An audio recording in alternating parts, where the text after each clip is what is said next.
Hey, Kale. Hey, Kale.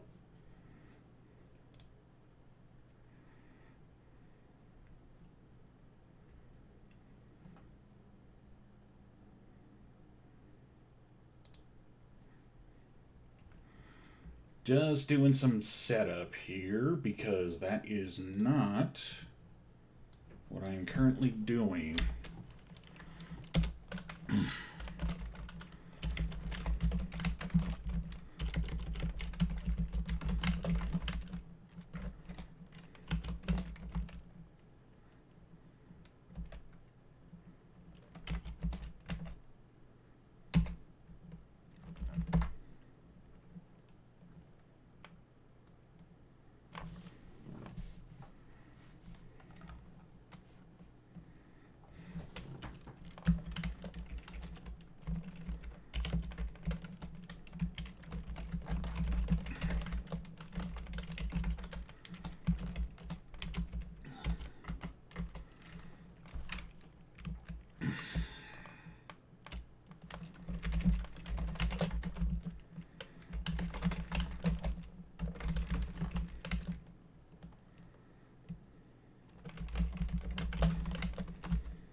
Damn.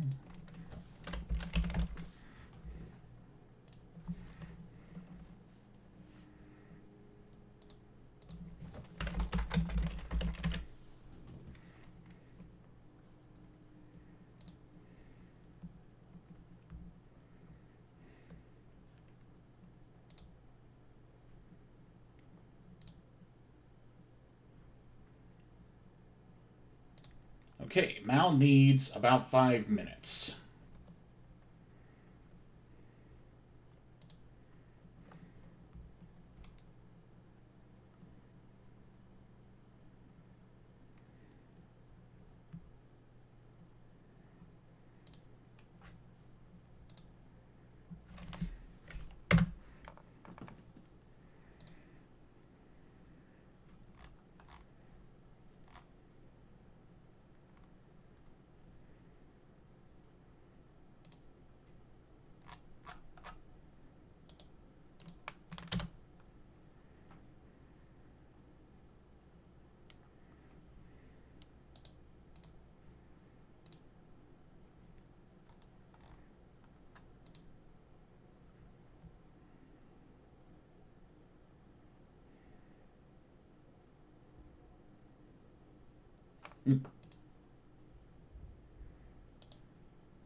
Gotta send out all of my alerts.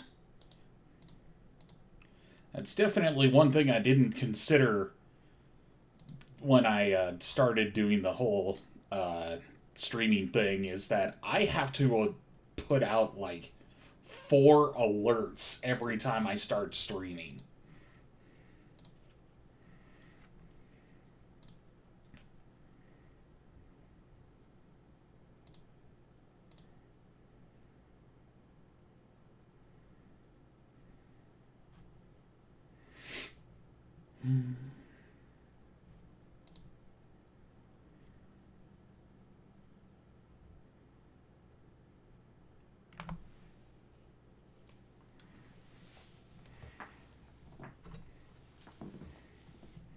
So in the meantime, how you folks doing?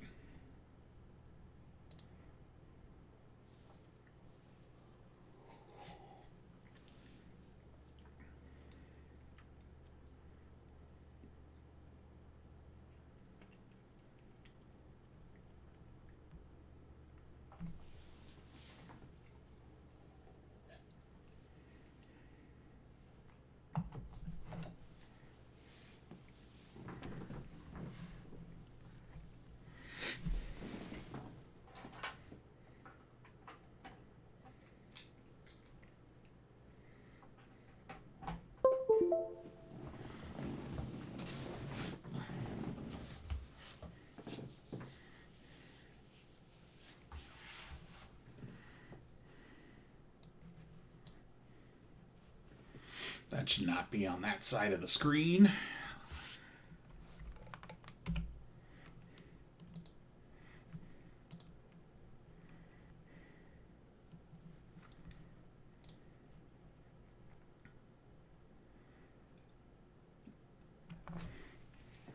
That is a distinct possibility, Kale. You do still sound a little down. You might not be in just drainage phase. You might just be on the tail end of it.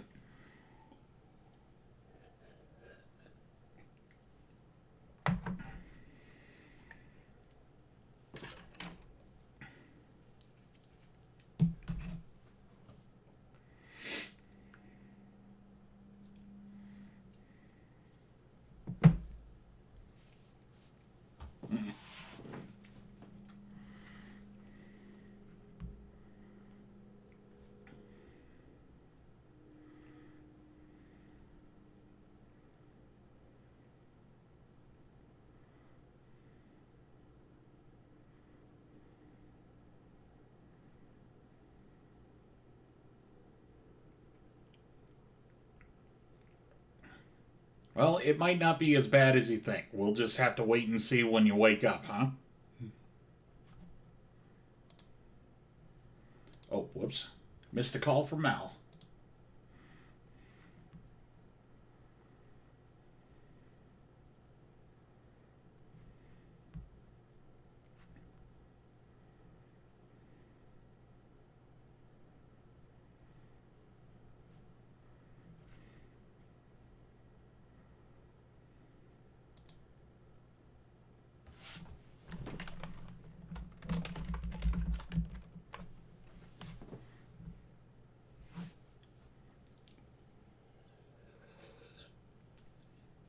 Okay, that's weird. Yeah, sorry about that. I'm in safe mode or in streamer mode, so I didn't hear the alert for the call. I didn't hear the alert either. So... Alright, guess we're even. Okay.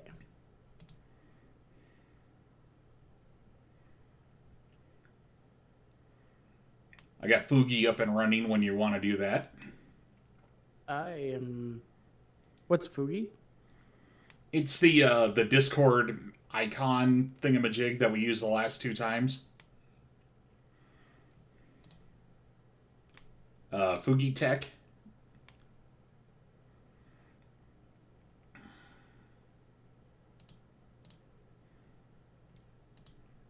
Okay, oh, come on. A light winner isn't a bad winner. I am currently just trying to find your username again. On what platform? Twitch. Oh, PROJ. Yeah. Underscore ZERO. _0. It was the underscore. Ah, yeah. Is there a friends list feature on this website? There's no other part of your name, right? Correct.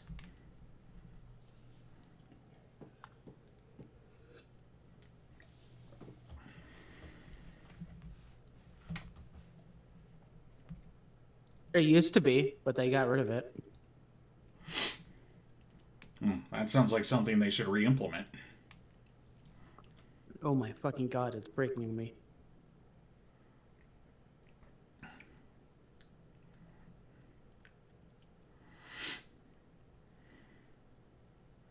Underscore C E R O. You don't have any numbers or anything after that, right? Nope.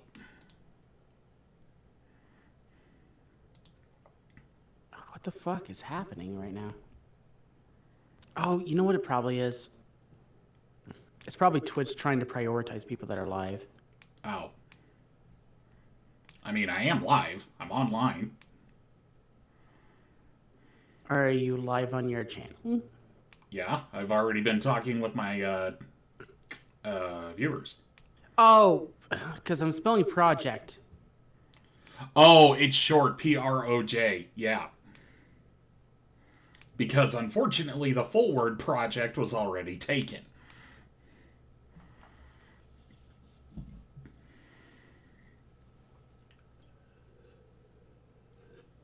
What the heck? Still not showing you here.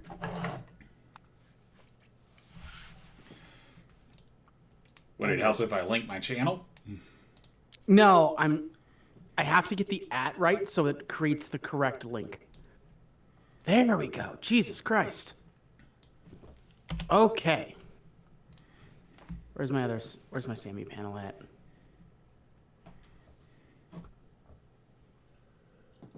Boom. All right, enough of that. I'm just moving into just chat.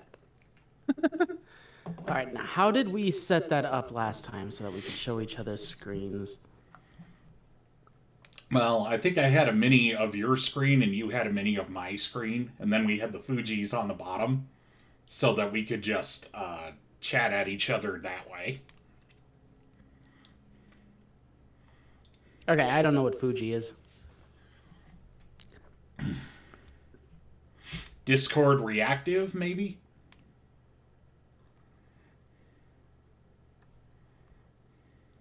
Possibly.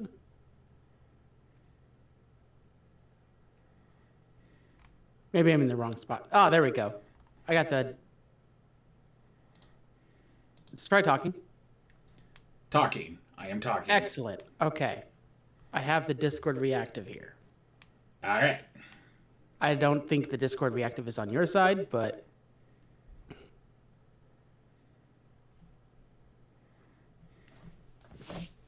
Okay, I'm going to try the knock feature this time so that I can...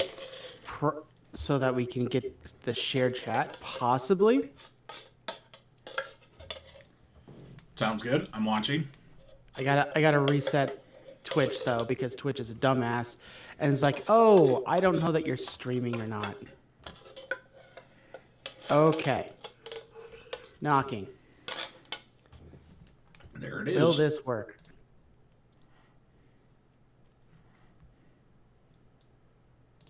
Technically join the call, and then I just have to keep the mic muted, and did that share chat.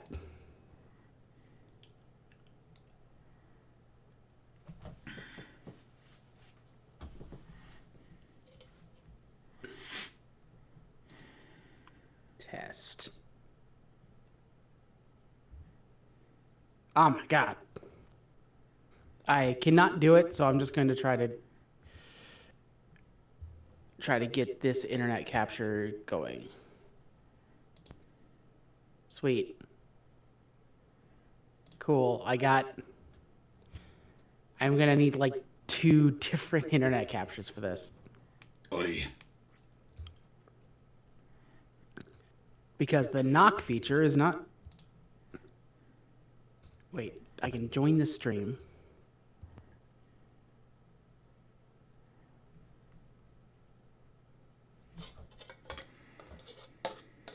Start sharing chat. Okay.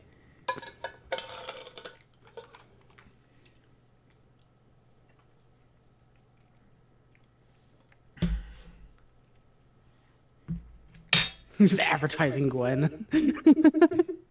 It's the background that popped up. I have it set on shuffle. Excellent. And yes, I can see your message. All right. Sweet. That means I can move on to other internet captures, which is great. We will just... And I mean, to be honest, Gwen's design in Total Drama Island, absolute peak. Oh, of course. And on top of that, teal's like my favorite color, so. So, something that came up in our last gaming session was I picked up the last DMG, or the latest DMG from Wizards of the Coast. Right.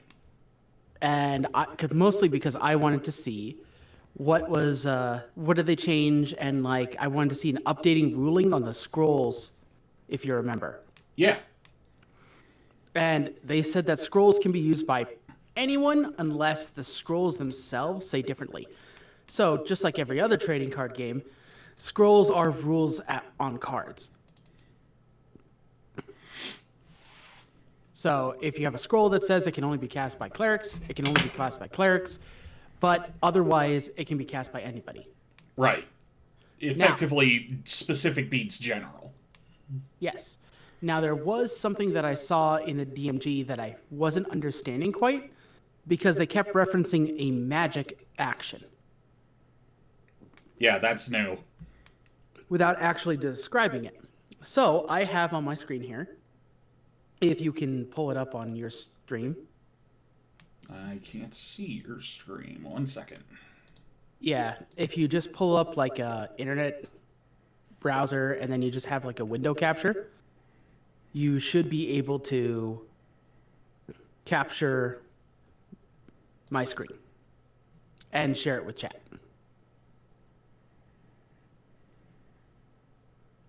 Oh, apparently it's your affiliate anniversary. Happy anniversary, bud. Well, thank you.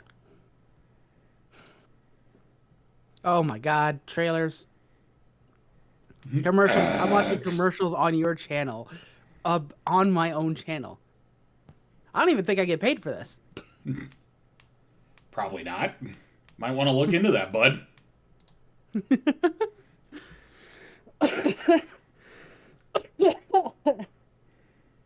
Sorry, I almost died from mambo sauce earlier. I threw it on my burgers. Ooh, that sounds good. What is it? Mango habanero? I think so.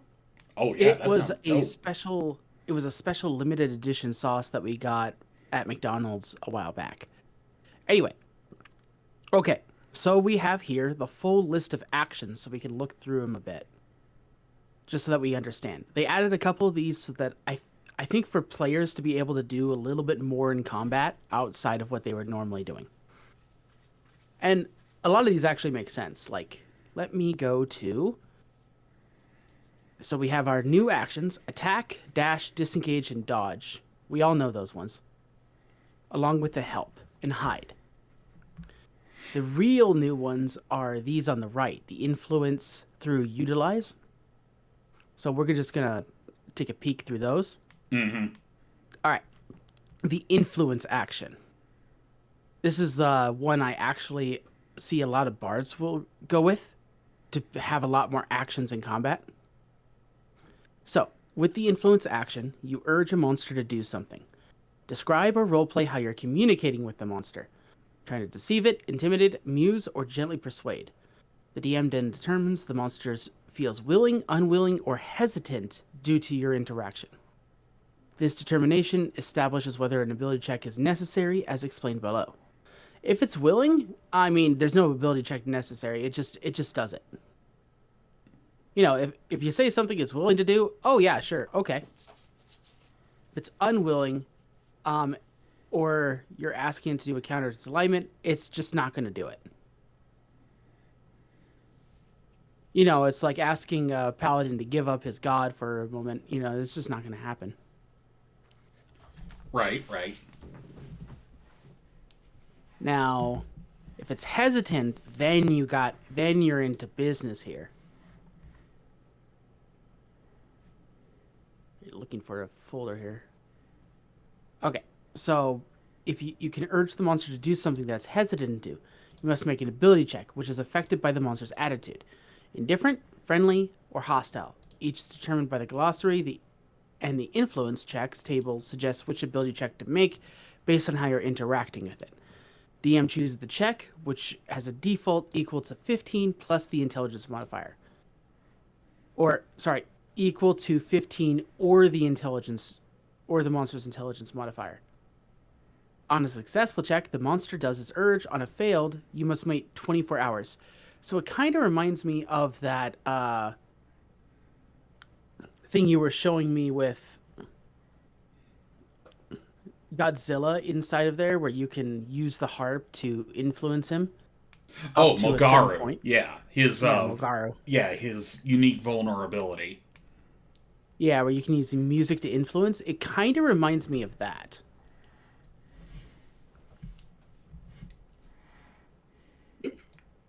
Oh, I just remembered I needed to. I needed to alert my own channel that I was doing this. Might be a good idea. Dur. Sorry, I was just eating a whole bunch of burgers earlier, and I completely forgot to do everything I needed to do to set up my stream. It's okay, dude. Whip. Control copy. Hey, Thornton, we just started, actually. We're just running over some of the new actions that are in the new edition of D&D real quick. Split. Okay.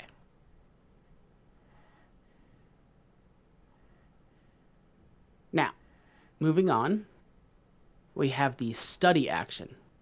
When you take the study action, you make an intelligence check to study your memory, a book, or a clue, another source of knowledge, and call to mind an important piece of information about it. Areas of knowledge test of various knowledge. Oh, I completely forgot to go over this. If you're trying to influence a monster, obviously deception will allow you to deceive the monster. Intimidation will intimidate. Charisma will form for that will allow you to amuse a monster. Mm-hmm. So that could be useful. Yeah, that's super self-explanatory. Oh, we're just getting started on some actions before really diving into the world building right now. We're just getting some clarification of some actions that will help us decide what our characters can do within the world. So just a real quick clarification on what those do. So yeah, you can use persuasion to persuade a monster that understands you. And animal handling will allow you to gently coax a beast or monstrosity. Mm-hmm. Meaning, I think the potion of animal friendship also allows you to talk to monstrosities. Well, in the new edition. Yeah. All right, study. This allows you to use your skills in battle, essentially, to when you're trying to understand what a animal's weaknesses are. Mm-hmm. So they made it an action to do that. You can study the creature and then make a check in combat in order to understand it so that you can get all the ins and outs on it. Yeah, this is where my bard would be. This is basically his list of skills. Right. So they basically stopped it from being a free action that pretty much everyone did in combat to being like, well, every player does this, but not every player knows they do this. So let's make it an action in the book so that you can get all the weaknesses for a monster but it takes an action. That way the DMs aren't being like, well, I don't want to give away everything for a free action, I know Unoriginal was very hesitant about doing anything like that. Yeah, we gotta cut him some slacks, though. This is his first game. But I'm just saying, like, this would make him feel a little bit better, knowing that we would basically be sacrificing damage to understand this. All right, and just a clarification for folks here in chat. We have a mutual friend who goes by the online handle of Unoriginal. He is currently our DM for the Adventure Path Rime of the Frost Maiden. And we just got done doing a pretty major dungeon, and we're going into the end game here soon. Now, me and him clash heads a lot because I try to take every single advantage that I can in combat, so it can be a little overwhelming for him as a first-time DM. I'm just saying, like, this might help him, be able to fall back on the rules and get a little bit more comfortable. Yeah, fair enough. And honestly, all of us have different play styles, so giving the wide variety of player we have at our table, that's not a bad thing. Oh, yeah. Now, for the search action, this allows you to use your... Ooh, actually, this is interesting.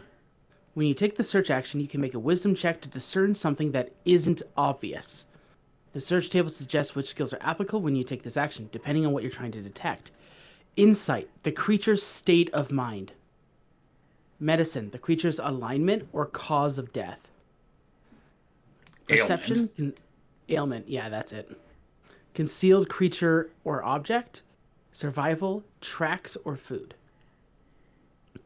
So, if the guy decides to hide in the middle of combat, um, he of course needs to make his stealth save against your passive, but as an action, you can take an action to search for him.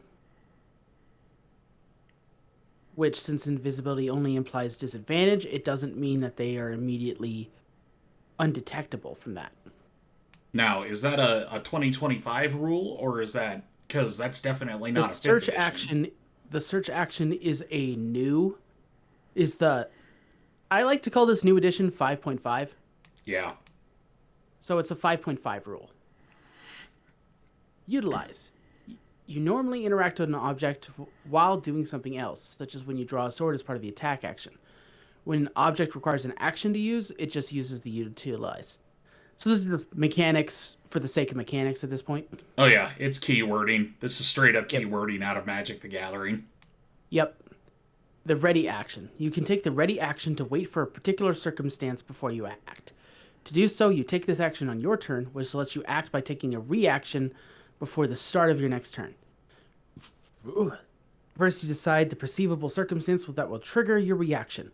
Then you choose the action you will take in response to that trigger. Or you can choose to move up to your speed in response to it. Examples include, if the corpse steps on the trapdoor, I'll pull the lever that opens it. And if the zombie steps next to me, I move away. When it occurs, you can either use a reaction right after the trigger finishes or ignore the trigger. When you ready a spell, you cast it as normal, but holds energy, which you release with your reaction when the trigger occurs, to be readied. A spell must have a casting time of an action, and holding onto a spell's magic requires concentration, which you can maintain up to the start of your next turn. If your concentration is broken, the spell dissipates while taking effect. So if you hold your action to cast a spell, you are effectively concentrating on that spell. Mm-hmm. Even if it's a fireball. Meaning you can't concentrate on a wall of fire and then ready a fireball to cast when someone moves past it. Mm-hmm. I'm looking to see what this magic action is, so how far off are we from there? Oh, okay, here we are. When you take the magic action, you cast a spell that has a casting time of an action, or use a feature or a magic item that requires a magic action to be activated. If you cast a spell that has a casting time of 1 minute or longer, you must take the magic action on each turn of that casting. You must maintain concentration while doing so, and if it's broken, the spell fails. But you don't expend a spell slot. So, I think the reason that this action exists is because people are like, well, Firebolt is a spell attack, so I should be able to cast Firebolt for each of my extra attacks. Whereas, hardcore players know you can cast one spell in the time that a fighter can take 2 attacks. So this is some clarification on that rule that's been around since 3.5. That's what I see this as. Make sense? Yeah. I'm just trying to think of, well, I mean, why don't they just label this magic as an attack action so that they take up the same type of action slot? Because it doesn't take up an attack action. Because Firebolt isn't a attack. It's a spell. Well, it's an attack-based spell. It's a spell intended to be hostile towards an enemy that does damage to them. See, these were the kind of questions that they were getting. But according to D&D, that goes all the way back to 3.5, it doesn't matter what spell you cast. Casting a spell that has a casting time of 1 action is 1 action's worth of time.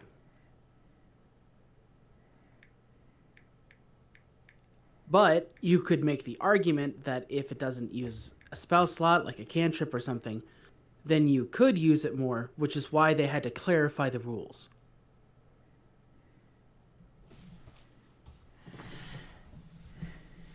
That's why they had to make it a separate action in the first place. Because they kind of thought it was obvious beforehand. And with all the players coming into 5th edition, They suddenly realized it wasn't obvious.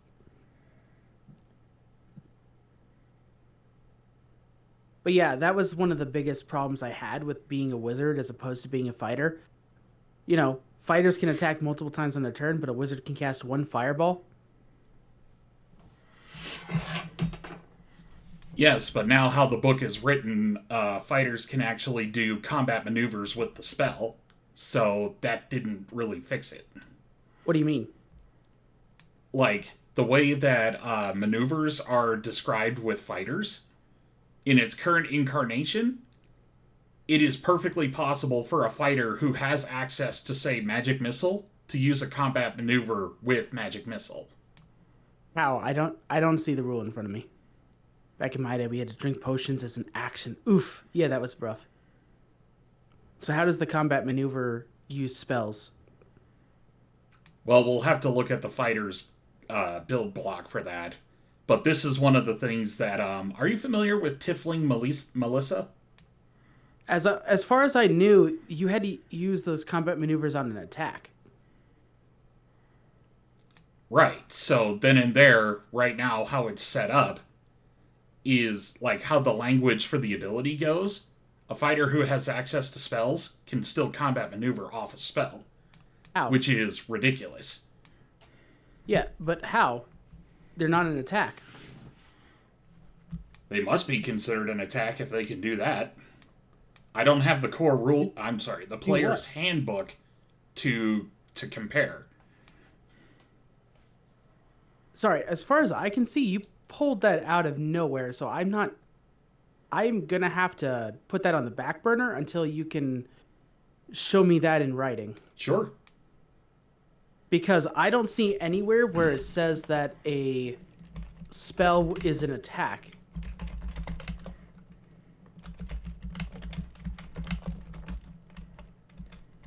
I mean, I can see how they say it's a magic action or you're casting magic and you make a spell attack roll, but I don't know if fighters can do that on a spell attack roll.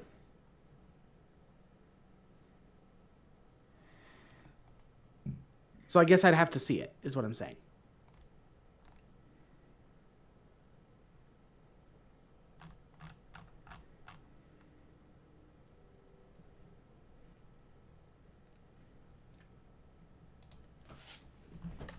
Anyway. So yeah, until I get that, let's move on.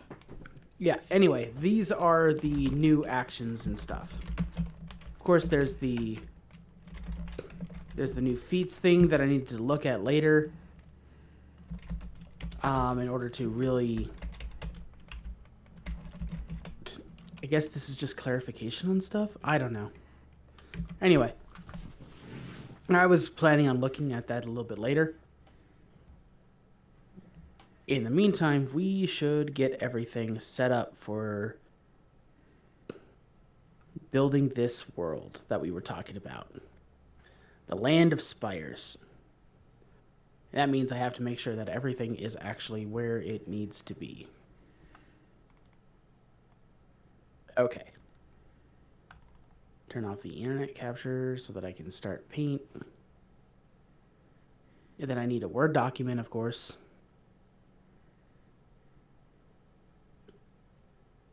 Okay.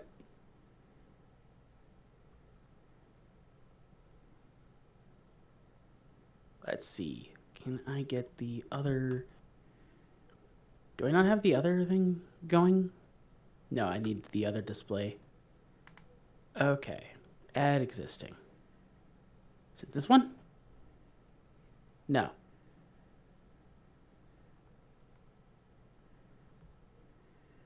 Hold on. I'm trying to figure out my sources here.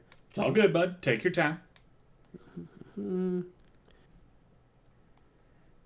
How about base display capture? Excellent. Now I'll just pull that behind me again.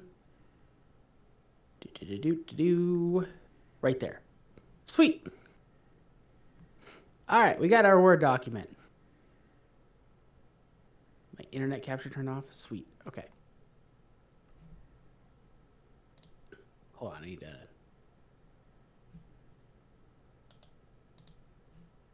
move that over here. Minimize. Turn this back on.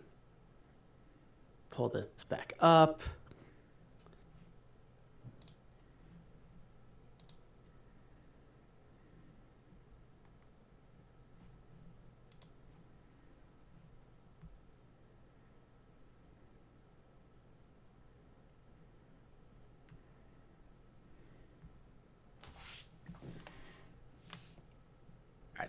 I just realized that I am getting distracted because I have nothing in the background going for music. So let me just pull something up. That's fine. All right. Excellent.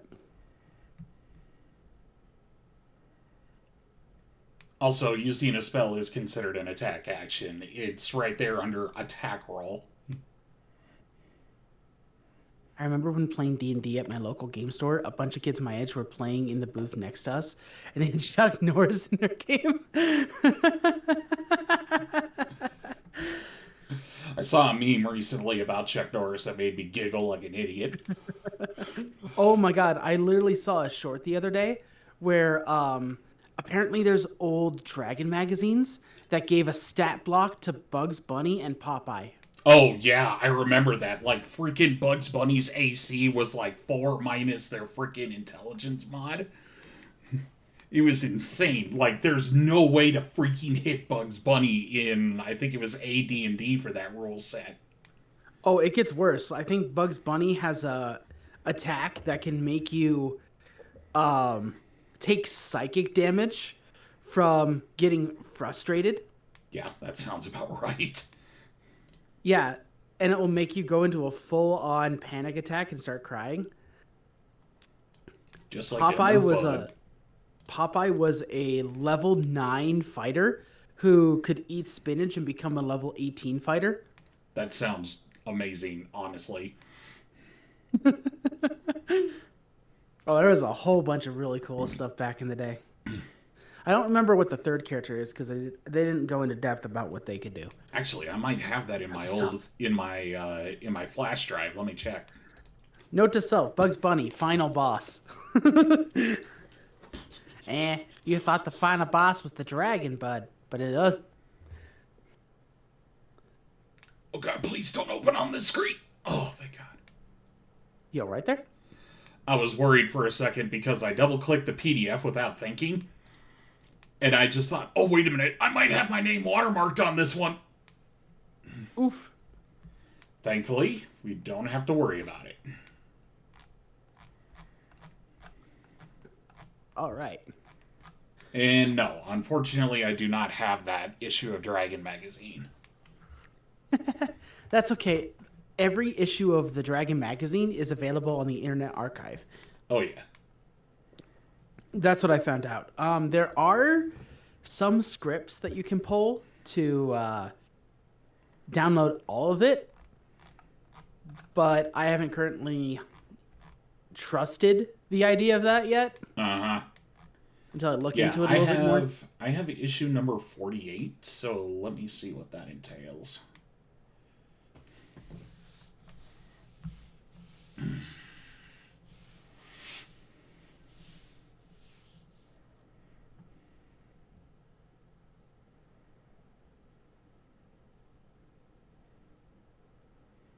I think that's how I spell it. Yeah. Sweet.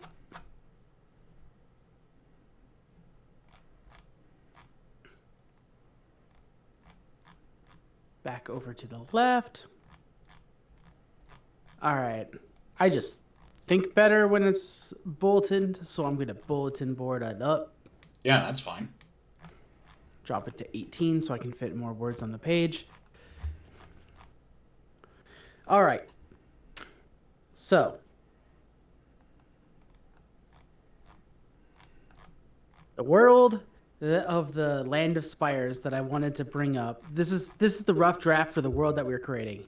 Oh, wait a minute. No, I do have that issue. Ooh. Yeah, Bugs Bunny his stat block is right here. Hell yes. Daffy Duck is in there too. All right, sweet. And Popeye. Hell yeah. All three. Rocky and Bullwinkle, Dudley Do-Right. I'm guessing there's spires. That is correct. There are spires.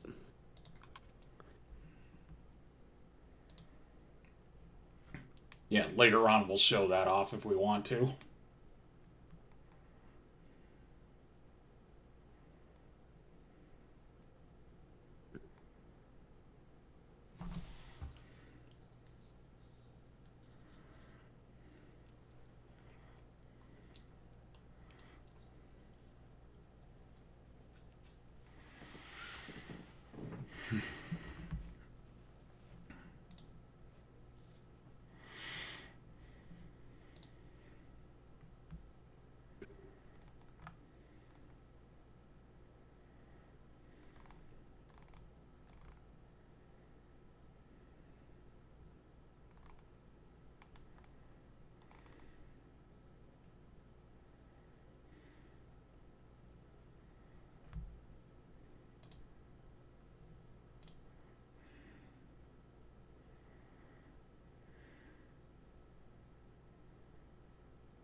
Just 1G on that. Yeah, I just wanted to make sure I got it all down before I went into spell check. Yeah, It's a fair bad enough. habit. It was a bad habit when I was learning how to type of trying to autocorrect words as I was typing them, because then I would stop all thought and all typing to just go back and constantly edit my words. I think it's really why I don't care about how I say things, is because it's if I do, then I overthink it way too hard and then I just never say anything. I get that. I'm currently But no, cooking that's also part of your charm too. I've smoothie. seen your viewers wisecracking about it too. Oh yeah. Steak bites to add to soup. It's vegetable barley. I'll be good with a little steak bites. I have some fried stuff from ramen that I'm putting in there as well. Oh yeah, that sounds Oh, great. that sounds amazing. I want Oh, freaking steak. I keep fucking forgetting, but my dad gets way too much food from the uh feeding the state essentially. Yeah. And he always goes there, he gets the food, and then he always grabs like so much fucking fresh food that it like goes rotten way too fast.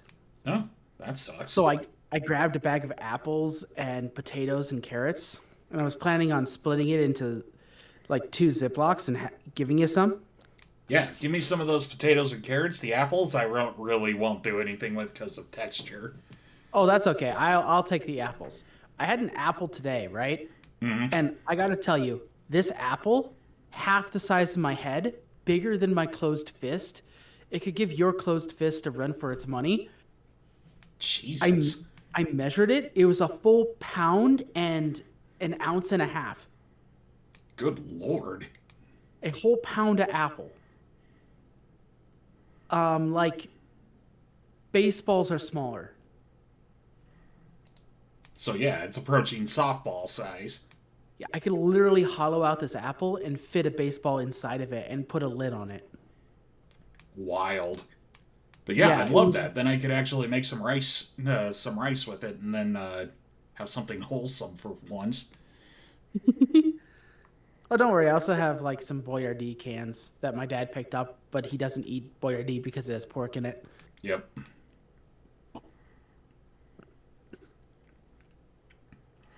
All right. Well, in any case, so you mentioned the world is a flat Professional. disk. There's an orb in the sky. Under the world, Oh, or it's under the under the world. world. Above the world is a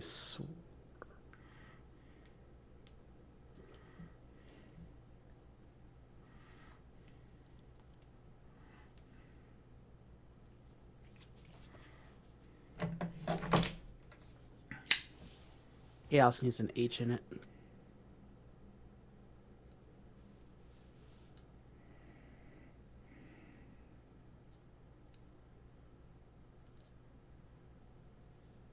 All right. So above it is literally like the plane of chaos. It's not in like a separate plane of existence where, chaos normally rests. It's just straight up sitting above the world. I too would enjoy free food. I don't Oh think there's a yeah, person in this chat that would not enjoy free food. my dad has a whole list about when they're handing out free food. I could give you that list so that you could Well, show up and possibly get some stuff. you got to understand, kale is in Montana, like on the west side of Montana. They have programs for that over there. I'm certain.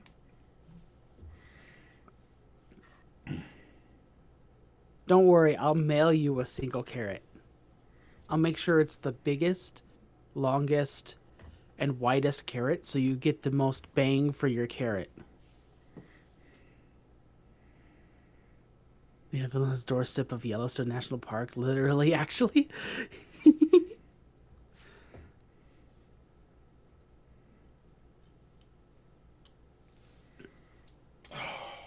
That's better.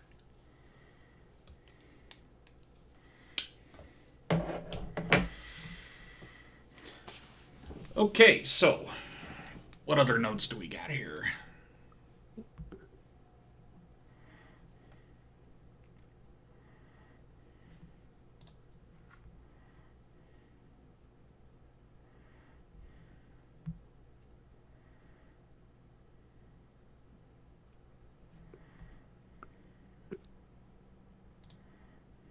Uh, Blacking out on several here. Don't worry about it. Take your time. I'm here all night.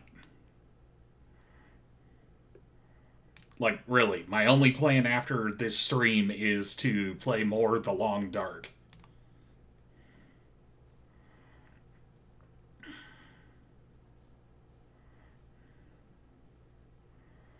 Also, a shout out to the guys who made The Long Dark. Your game is great. Keep doing that.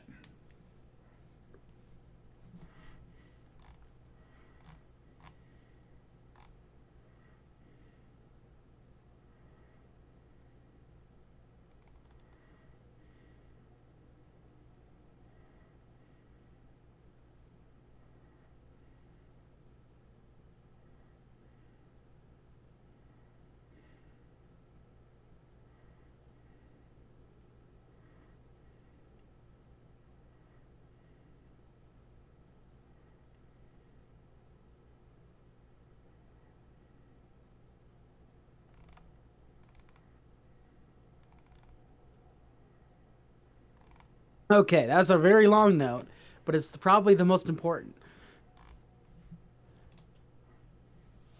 Hard mood, Chris. I miss Asian food too. Oh man, I freaking like earlier today. I cooked up some like broccoli beef because I just bought the thing at Walmart and I just slipped it into some tacos. Broccoli beef in a taco? That sounds brilliant, actually. Yeah, I didn't. Well, I can't. Here's the fucking bullshit thing, right? I can't run my stove and my rice maker at the same time.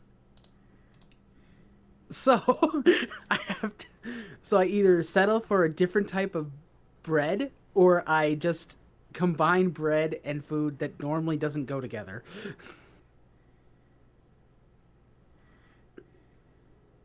The Asian all you can be buffet that was near. Oh yeah.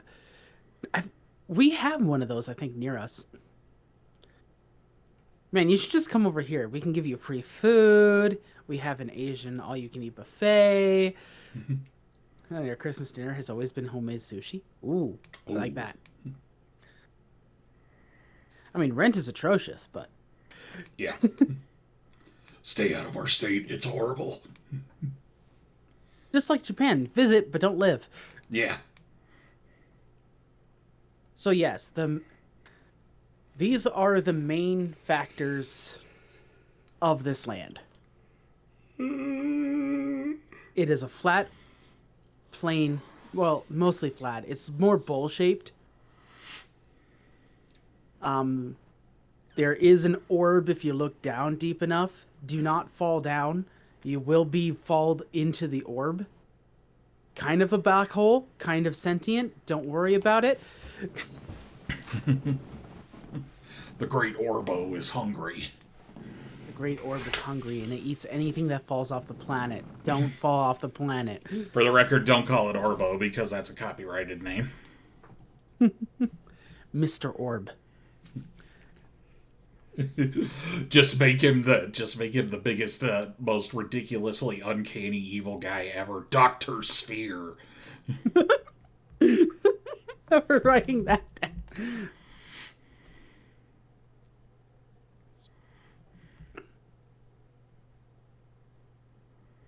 How?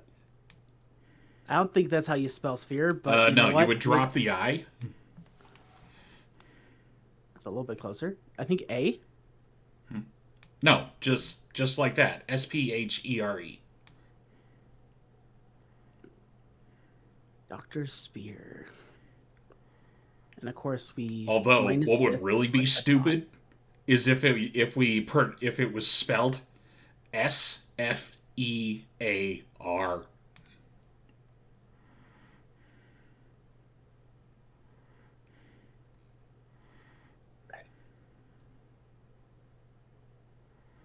It's Fear. Dr. Sphere. Yeah, like literally the word fear with an S on it. Sphere. Dr. Sphere. That actually fits with what lives in there. Don't worry about it.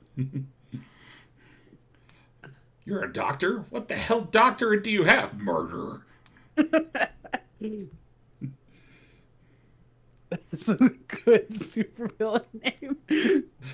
What can I don't say? mess with Dr. This Sphere. Mal can definitely verify. Out of the very few talents I have, nicknames is definitely one of them. That's the one talent I don't have, but being the villain is actually a talent I apparently have. Well, then just give me a call to name all of your shit for you. That's where Eclipse came from. Is Eclipse was the villain that I was born to be, but could not name anything.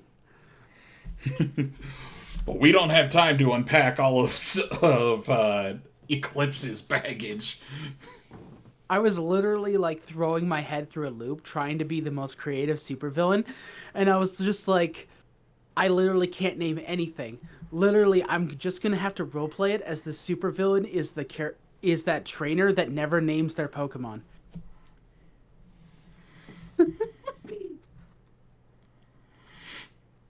surprised I didn't get nicknamed after the chocolate incident. Okay, that requires some explanation. You see, on occasion, Kale has disposable income, and she likes to impulsively spend it on her friends. Only on occasion, though. Only on occasion. I mean, she is a zookeeper, after all. She makes like 2.5 figures a year. Oh my god, that's more than a teacher, but less than me. Ain't that horrifying? But yeah, there was one incident in particular where I had made mention that do you remember that candy store that was super dope that was downtown by the card shop?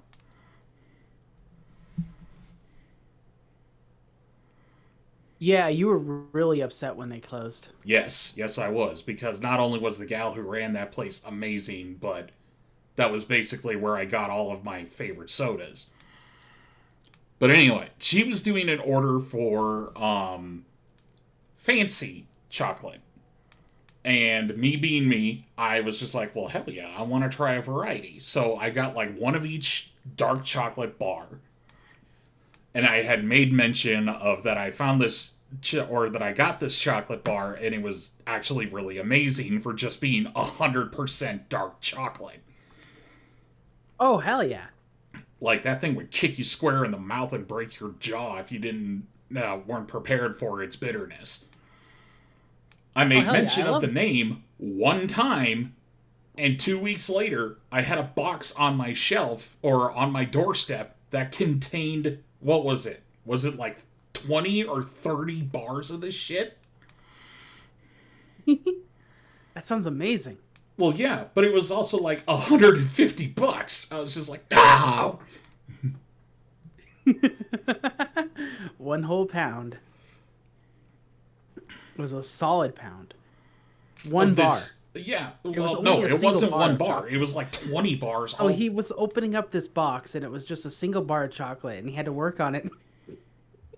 it was not that one bar, thankfully. It was many bars. But still, it came out to, like she said, a pound of 100% dark chocolate. It took me like 6 months to eat all of that. Just because if you eat that stuff raw, it starts to make your tongue turn to sand. Want him to have enough to last all the Pathfinder nights. Yeah, that's enough for a single campaign. That was some great thoughtful. It was, and I never stopped thanking her for it. But at the same time, that was a heinous amount of money.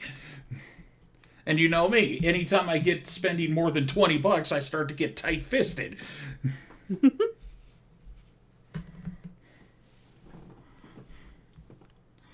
So yeah, that's where that incident came from.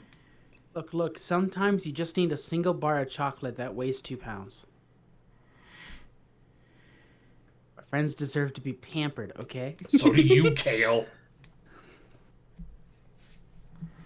No, that's not how this works. We all know this. Gifts for you, but not for me. That's the law. And that is why I have yet to tell her where my new address is, because I knew I would still be getting shit. Oh, did you want it? Don't you dare. I will drive over to your house, and your parents will never find your body.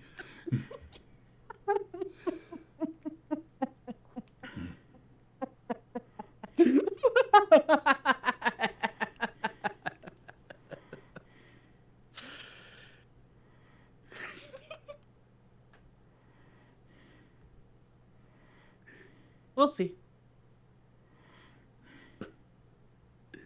Anyway, we should get back on track here. Yeah, we should.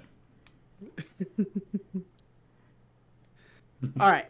So, basically, because each spire is taking energy from the storm and dividing it up,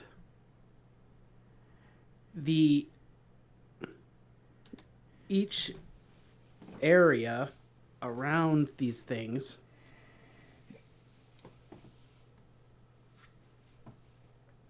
make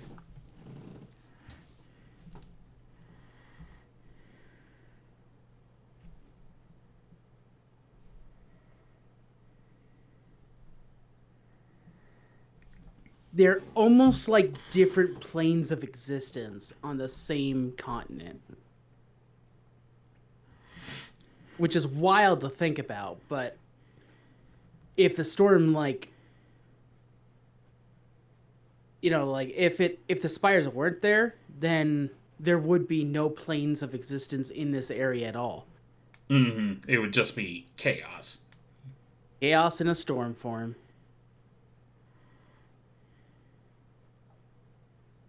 And nothing could survive. So, I mean, that kind of reminds me of the origin story for Outworld in Mortal Kombat. I won't go into it if you don't want. you can go ahead. While So- I'm getting my thoughts on. Alright. The very, very long story, overly simplified and short, is that every time Shao Kahn took over a new realm, which is their word for plane, it merged that plane into his realm, Outworld. So Outworld is actually composed of several different realms at the beginning of the story. And that's why none of the geography makes any sense, because it's like literally just these big old ecosystems that were unique to their own and all just smashed together. That's why the weather is fucking bonkers there all the time, too.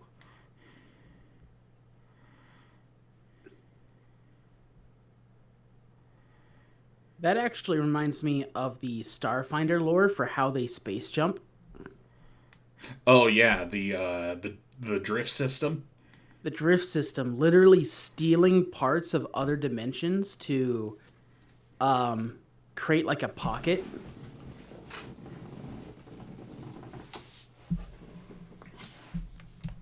So like every time you use the drift system, you go into like a subversion of reality, but then it comes back into the plane of existence somewhere.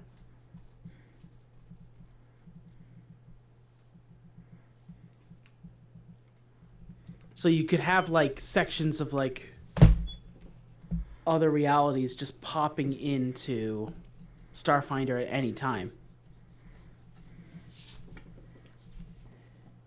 Which is terrifying if that pocket of reality happened to have Tyranids in it. Or Kythoons, or any other number of infinite swarm monsters. Right. Well, they actually do have a swarm monster in Starfinder now that I think about it. So the other swarm might get upset that the new swarm is coming in, so... Oh, yeah, and the last thing you would want is them double escalating on each other at all times. Oh, yeah. I mean, we already have that in Dungeons and Dragons. What, the swarm monsters? No, the double escalation between the hell and the abyss. Oh, yeah. Isn't that the Infinite War? Yeah, the devils and the demons are constantly fighting each other, as well as, dealing with angels and the good archons and whatever other outsiders are out there. Right, because if I remember correctly, the abyss wants to eat everything. So the devils were created to fight the abyss, and because there was a finite amount of angels. That one I'm not so sure on. Actually, if I remember the real lore, it was Asmodeus, who was like, "Oh, we could just use all these demons to fight the war. We could use the evil dregs of society and force them to fight this war." And the other angels were like, "No, that's fucking terrible. How could you suggest we use, mortals for this fight?" And he's like, "Oh, I don't see you popping out immortals anytime soon, so I'm just going to go do it without your blessing."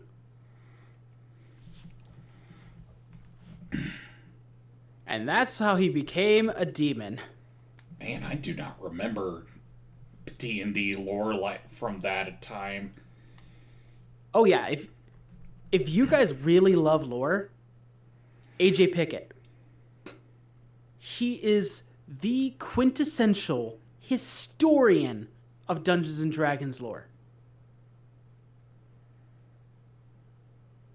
Yeah, when we're done here, I want you to shoot me that name because I want to see about revisiting some old 3rd edition lore. Oh yeah, that's where the trial came from, because he went and did it, and he got banished for what he was doing because of his methods were so evil. And then he's like, okay, fuck it. You know what? I'm taking you angels to court. I want you to prove to me that I did the wrong thing. And then what he did is he made them so upset and got them so pissed while he was on the stand that a whole order of angels just hauled off and tried to attack him, which was illegal by their own laws, and they fell into hell, and those became the first high-ranking demons that he had under his order. Mm. In fact, it was revealed after that the entire trial was a ploy for him to force angels to under his command. Nifty. So that he could, because his belief is that nothing, not a single soul on this side of the abyss is worth anything if the abyss takes over. This war has to be won, not just fought.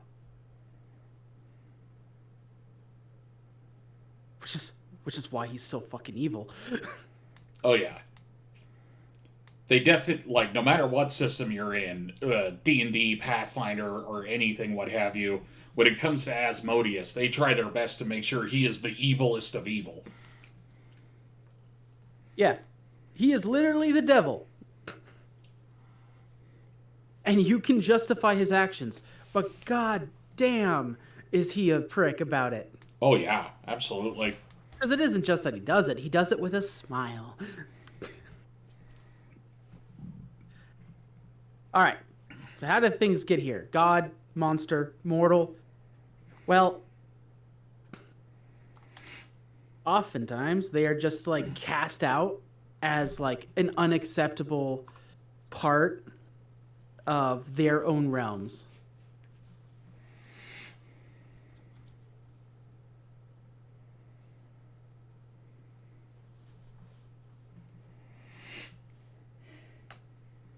For example, in a world Chris is working on, all of everything is under one god. And if he decides that it doesn't belong in his perfect world, he might just send whatever's not there into, chaos to just not exist anymore.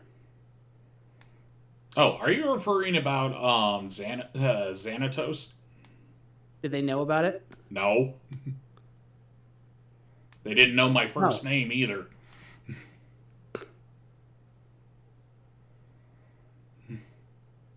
Then no, I was being vague. Venda knows your location. But yeah, Project Zero, Vendon, that is what I do prefer to be called online when I'm here.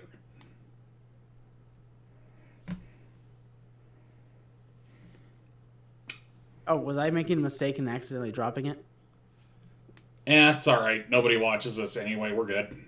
My bad.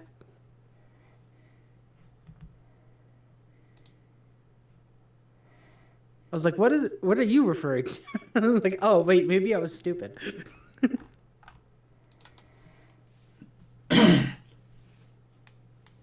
But looking at my channel, who do you got in your channel right now? Because I can't see who's viewing your side. I have a viewer, so it's mostly just you guys. Okay, so since the audience is so small anyway, here's a sneak peek then. So, Xanatos is the blue dragon that I've been working on. And he actually has been a small figure in my gaming career since the very beginning. Right now, his biggest thing is that he is trying to become a god by wagering that every deity is inherently greedy because they desire to have followers. And if he becomes a god and that is proven correct, he will become a god of greed and take all of their divinity for his own.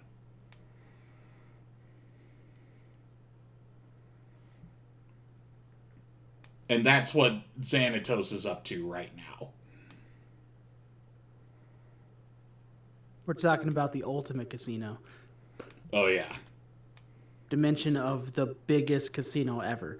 But Yeah, if something doesn't belong there, well, Mr. Guy might decide to just yeet it into nothing. And when your plane is the only plane of existence, where does it go? Into non-existence. Right. Or just pure chaos. Where there is nothing, or there is something. But you can't really tell the difference. Let me get my notebook on that. That which is and that which isn't at the same time. And if you were fucking lucky by being yeeted off into that place, you might fall into the storm that exists within it.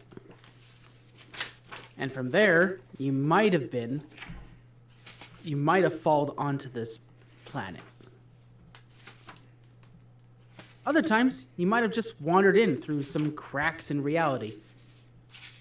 Be it in Greyhawk, be it in Ravenloft, doesn't really matter.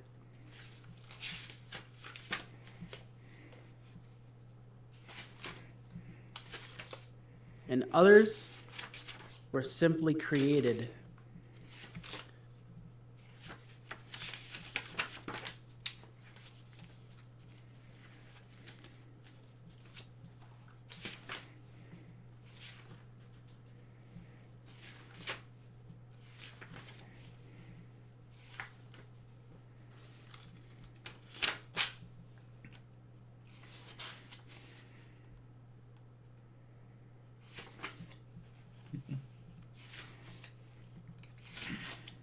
the ones that were created might not be easy to recognize as anything from where you're from. There's an old story about Dungeons and Dragons hags that I could never shake from the back of my mind. And it's that hags know of a magic that existed before the rules of magic were written. Primal magic. And they invented their own spells with this magic.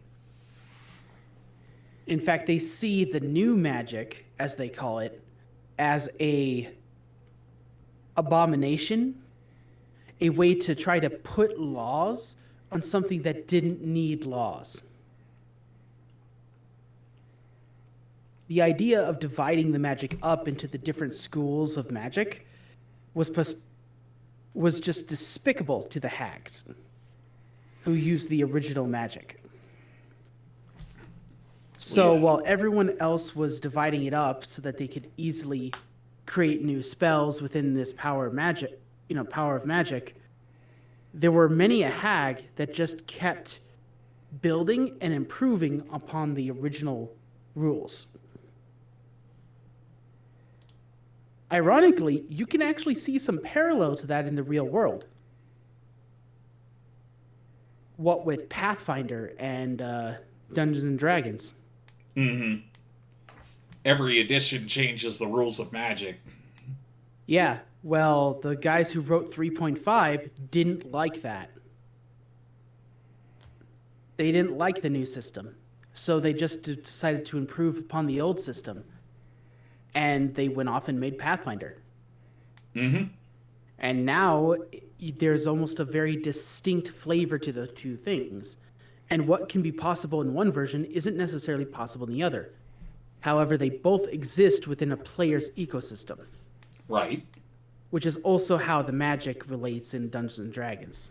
Hag magic still exists at the same time as the traditional magic. Right. That's why you're not seeing 10th, 11th, 12 level spells anymore. Is because the last time stuff like that happened, there was some big whoopsie daisies in D&D lore. Right. But at the same time, a hag can suddenly pull out a spell that makes you puke up soap bubbles. And doesn't really belong in any of the schools of magic.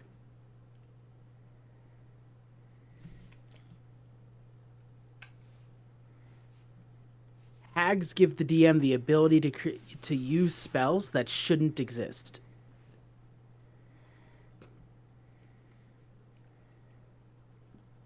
It's also in Baldur's Gate 3 where you get all the different potions that the hag has.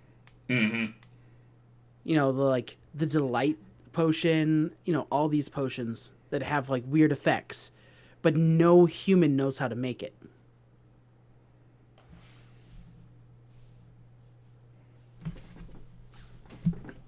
That's that feeling is the type of monsters that I'm trying to invoke come from these energies.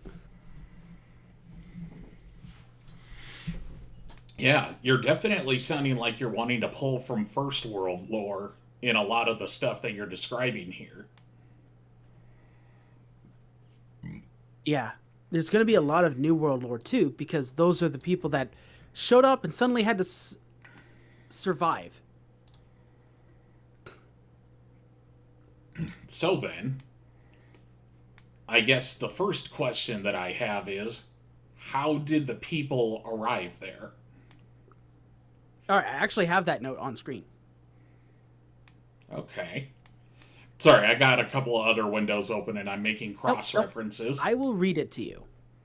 I will read it to you. How did things get here? Be it monster, god, or mortal, often they are cast out from their home dimension. Sometimes they wander in through cracks in reality. That is the wrong through. Oh, okay, I remember that. I just didn't catch the beginning of it. Others are simply created by the storm or the energy from the spires. Yeah, in that case, you got first world stuff in there. You've got Clipthoth possibilities in there. Although the Clipthoth, I don't think were ever a thing that D&D touched. I'm not sure what that is. Go ahead. So Pathfinder, in the beginning of their lore, before any of the planes existed, and it was just the abyss and the maelstrom, the first things to emerge out of the abyss were a race of beings known as the Clipthoth. Basically, the OG daemons. You know, daemons spelled with an EA. Oh, I think I've read a little bit about them. But keep going.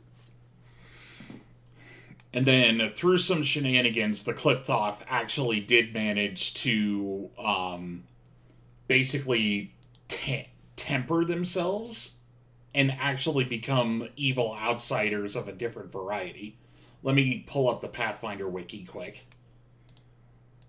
Okay. And now let's see if I remember how to spell Clipthoth.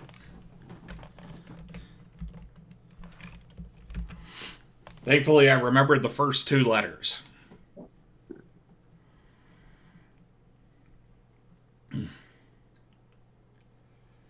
Yeah, these guys predated Asmodeus's existence. Let's see. Before the deities began to pay attention to the world of Galarian, the Outer Rifts was populated by primordial Clipthoth. These beings were born from the essence of the Outer Rifts itself, inhuman monstrosities of pure chaos and malice.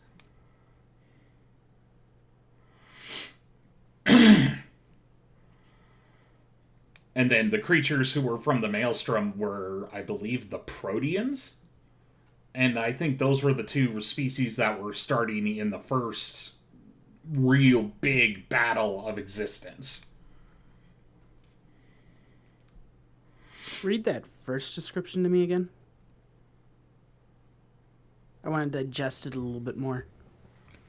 Demons were not the first inhabitants of the Outer Rifts. In the earliest prehistory of the Great Beyond, before humanity rose from barbarism, before Asmodeus created Hell, before the deities began to pay attention to the world of Galarian, the Outer Rifts was populated by the primordial Clipthoth. These beings were born from the essence of the Outer Rifts itself, inhuman monstrosities of pure chaos and malice. Yeah, that sounds a lot like what I was building Dr. Saphir off of. So, yeah, I'll just have to look into Cliptophs a little bit more. Yeah, here, let me drop that into chat so you can reference. Here, I'll just drop the whole wiki page in our chat.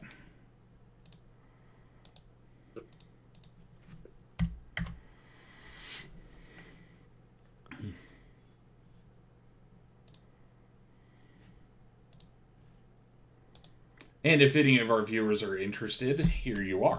You can also look over here. Now, I don't think the Clipthoth were a thing in D&D, but I am not sure.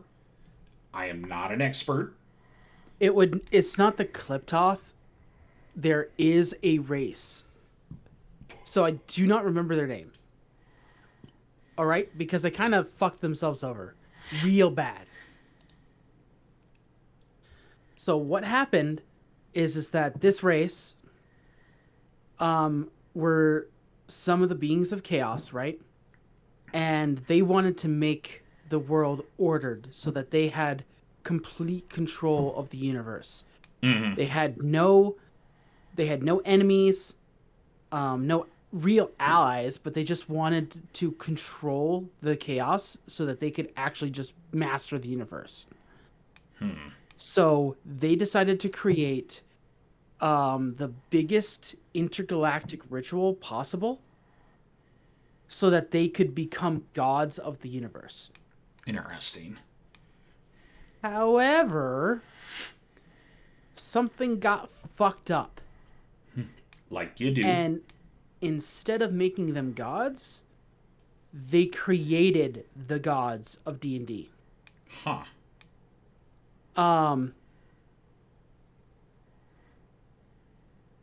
There could also be some AO intervention. I don't quite know. But I don't quite remember is what I mean. But effectively what happened is after that incident, it stole... They were going to steal... I remember. They were going to steal the life force of all living creatures to make themselves god, and then they would just create the creatures again or whatever. You know, because now they're gods. But instead, they accidentally cast the ritual and reversed it. So it used up 99% of their entire species and then pumped that divine energy into various creatures, effectively creating the gods. The remaining 1% watched as they fucking failed. Yeah, I've not heard this bit before. Yeah, in their wake came the rise of the first set of illithids and the gods' war, essentially. Oh, damn. What is that? What is... So, yeah, this is Space Jammer lore kind of thing. Yeah, I'm trying to remember the name of that one aberration. The fish with the 6 eyes and the tentacles. Oh, yeah, those guys. Aboleth. That's it. Aboleths. Yeah, I'm pretty sure that's who it is. After the Aboleths, or the Aboleths came after, along with the illithids and the gods, and everything was like, okay, we're all going to fight over territory now because all this divine energy was divided up between interests and not shared among one species like the original plan. So suddenly there was a giant war over who got what.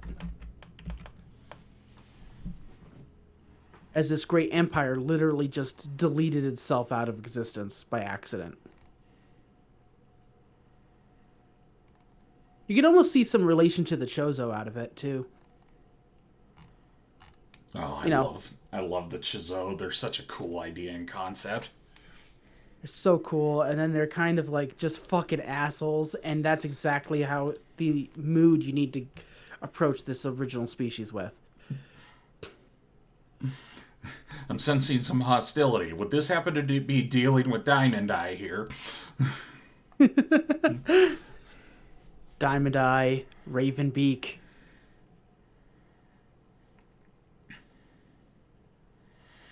Take your pick. But yeah, Diamond Eye was the one that I made. The older one who helped you guys out in the sci-fi campaign, that was Iron Tongue. Yeah, and I'm also getting some Ravenbeak kind of mood from the Dread.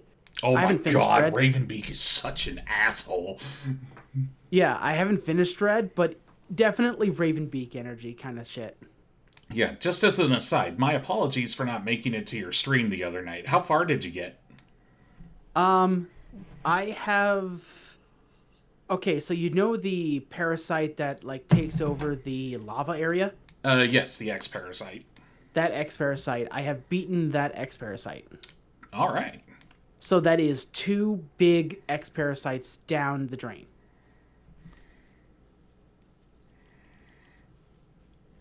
And I think I have a single Emmy to defeat.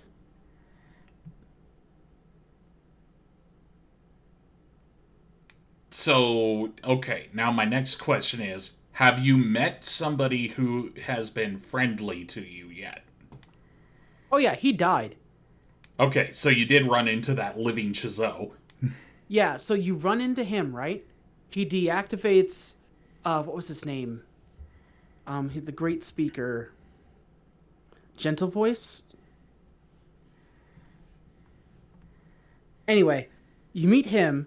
He tells you the whole lore. He deactivates the Emmys.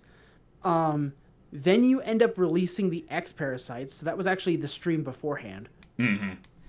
And last stream, I was dealing with the fallout of the X parasites getting out, and I beat 2 of the X parasite boss and 1 of the Emmy bosses in that stream. The one that had like the freeze ray eye, I think it was. Mm-hmm. Anyway, I got like the real cool. I got a real cool power up from killing him. I don't remember what.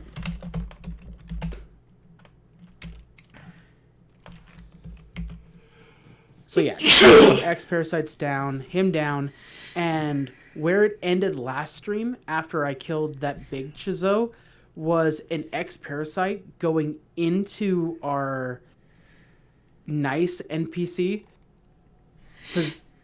Oh no, that was when they were released. When they were released, the X parasites went into him and reactivated the Emmys and said, "You're my last hope." Mm-hmm. Because remember, the X-Parasites, when they adapt to a host, in order to hide themselves, they adapt the traits of the host that they possessed. Oh, yeah. So, in essence, there's a Chizou X-Parasite out there who is trying to help Samus. Well... Trying. No. Because it turned on the... Here's how I interpreted it. It's taken the desire, that last hope that he had, but instead of on Samus, it put it on the Emmys. And the reason being is that on a fundamental level, the X-Parasites know that the Emmy wants Samus. Mm-hmm. And Samus is the only Metroid that they can see. So yeah, to them, the Emmys would be their last hope against the fucking Metroid. There's a couple ways I could see that. Alright, quick question. What was the color of the previous Emmy you defeated? Like, the one that you last defeated? I don't remember. There was blue, and there might have been yellow. I just don't remember. Yeah, there is a yellow one that was previous to that. Then you had the green one before that, and the white one before that. I only have one Emmy left, and it's the one on the surface. One. Yeah, that's literally it. There's one Emmy. Alright, I'm going to keep that one secret because I don't want to spoil it for you. Good, don't. I'm glad to see you're having fun with that. Oh, yes. Yeah, you came back to Metroid because the Chozo, specifically like Ravenbeak and Diamond Eyes from Chris's campaign, are the exact mood of the original species that had power in the Dungeons and Dragons universe before they did a ritual to try to become gods, and by sacrificing all living things other than themselves, which effectively had the reverse effect by sacrificing almost all of themselves to give divine power, except it didn't have anywhere to go, so it randomly went to a whole bunch of shit, and that's how the gods were created. And because the ancient civilization that was oppressing everyone disappeared, everything else had a sudden ability to, take over. And the Illithids decided to be the ones to try to do that.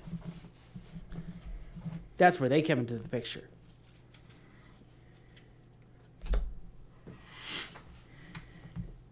This is all Space Jammer lore so that I could try to emphasize, and those were related to the Quip-Off, which is the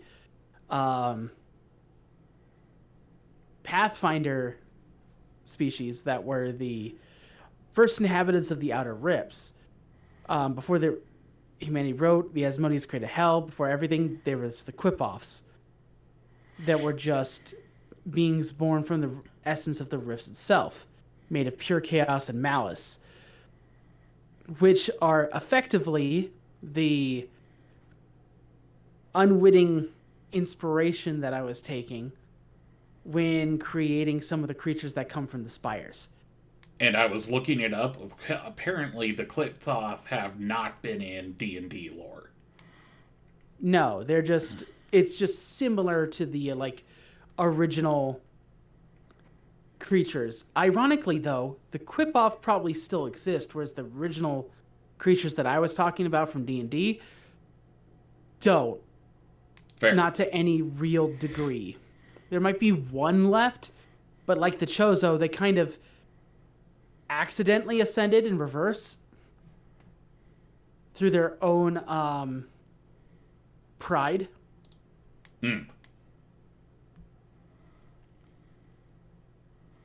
So yeah, long story short, we had a small tangent that was a analogy for what we were talking about. And that small tangent took 15 minutes. You know, like regular folks with ADHD.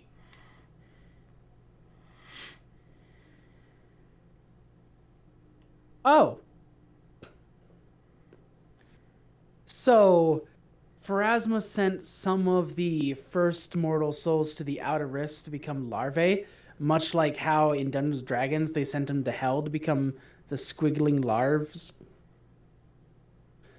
And apparently, an ancient, now forgotten apocalypse writer who was fascinated by the Quipoff decided to merge them with the Quipoffs, or merge those larvae with the Quipoffs, and that's how you got demons. Oh, I had forgotten about that bit. So millions of larvae became demons in an instant and declared war against the Quipoff. Huh, ironic. That really does parallel what happened in Dungeons and Dragons with the demons versus the... With the demons versus the... Oh, what was it? Proteans? Demons versus the Abyss. Yeah. Demons didn't fight like Proteans. It was just the creatures from the Abyss. In that case, it was Asmodeus, like, purposely making demons so that he could fight the Abyss. All right. Quipoff lords are particularly powerful and unique Quipoff that once were rulers of the Outer Rifts but have degraded into a fraction of their power, which is now only comparable to a nascent demon lord. Beyond that, in the very depths of the Outer Rifts, like Quipoff that march the power of demigods. They are enemies of everyone else, whether a portal is created for the Outer Rifts once swarmed through in massive numbers to prey on anything nearby. Okay, so yeah, they're just evil things that want to basically take over everything. Yeah, they're the creatures from the Abyss. Or I should say clip off. I'm adding an extra L in there, my apologies. But yeah, clip off are, they're just straight, unadulterated, pure evil. There is no redeeming factor to these monsters. It really does look like they're straight from Lovecraft. Looking at this art from like the Attack of Quipoff.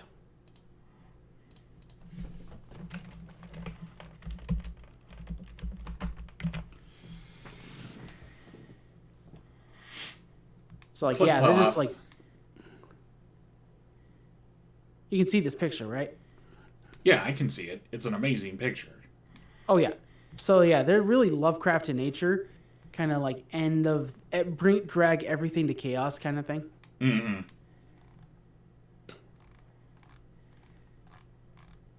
Definitely interesting. All right, nothing so unified with the monsters from the Spire. They are definitely more creatures of the type of energy that is produced. I'm also just going to take a tiny footnote moment here to state that the origin of the Qliphoth is actually from Jewish mysticism. Interesting. But yeah, just a little factoid for our readers, or listeners. I was actually going with a little bit of Jewish inspiration when designing some of the creatures from the plane of blue. Oh, nifty. Well, there you go. That might. Honestly, I think we found a solid parallel for you to build off of. Yeah, that was more along the Jewish devil lines as opposed to the weird monsters like this. Mm-hmm. But yeah, we could look into more Jewish lore. All right. So to get back on track, though. Some real cool shit in there. Oh yeah, absolutely. I am That not a lot of absolutely people have picked up on. astounded by how many cool mythologies are out there. Good job, world.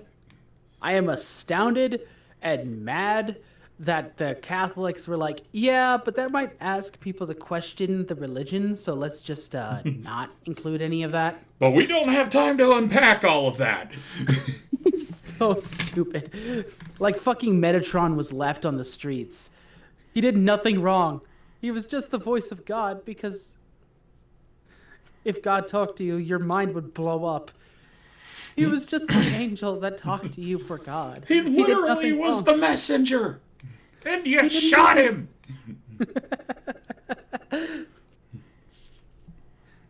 Did nothing wrong, still gets punished. All right, so. Are you sure this guy's name wasn't Job? All right, sorry. That was an aside there. Nothing symbolic there at all. All right. Now, easy question for you, because I'm certain you already have the answer. Why is the Red Spire the best place to start? Because it is the most sane spot on this planet. Other than the Gray Wastes, which is effectively like Limbo, the Red Spire is the most sane spot.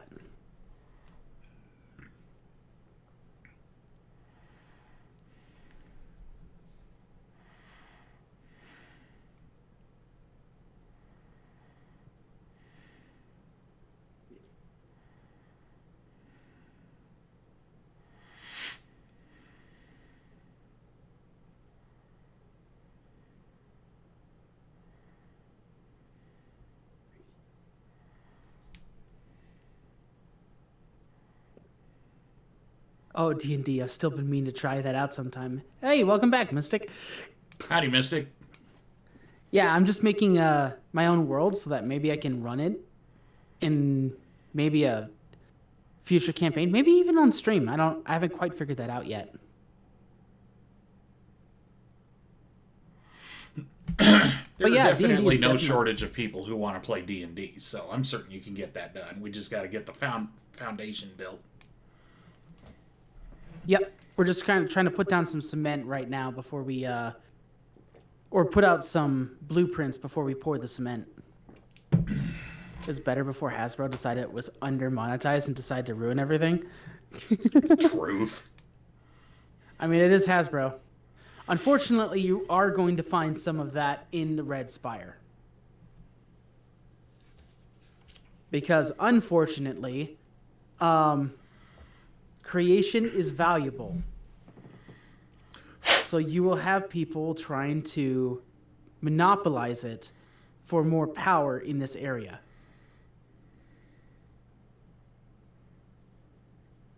And you'll have people that are trying to push for a lot more of creative stuff, or trying to gain some level of control over this by limiting what people can create. Therein, limiting people's ability to use the very energy of the spire. This place sounds like it would be a shoo-in for conjuration magic, then. Oh, yeah. Because conjuration magic is super-duper versatile. Like, conjuration, aberration, and evocation. It's abjuration. Abjuration.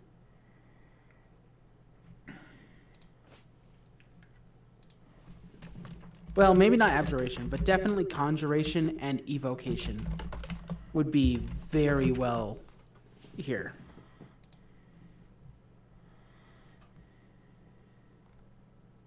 Which is, for Mystic, the energy to light things on fire or to conjure things out of nothing. I don't think that'll be conjured as fireball.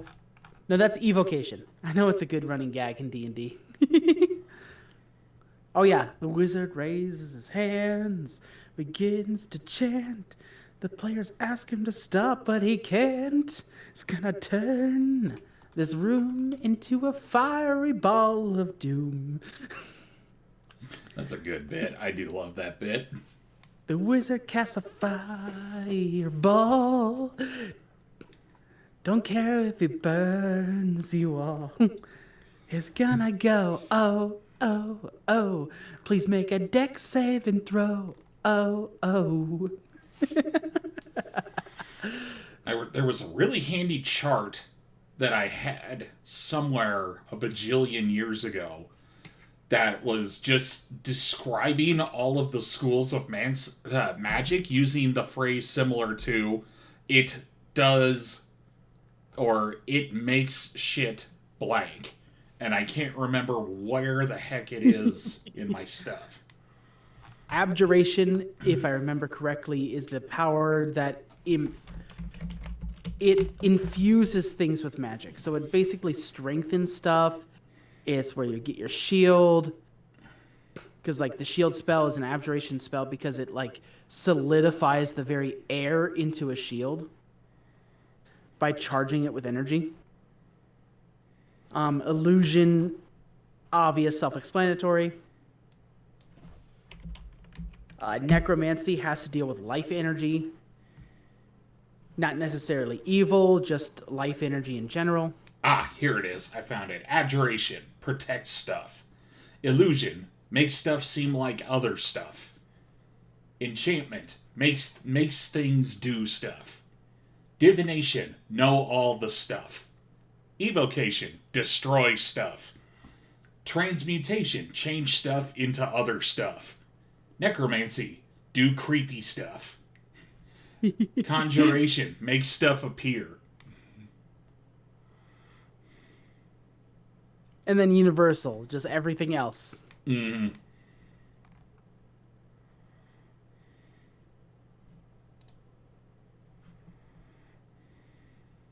But yeah, the Red Spire also happens to have a city around it. Because, like, where do you find other things that are created but in a city? You create a city. That's just... So it's natural that it's there.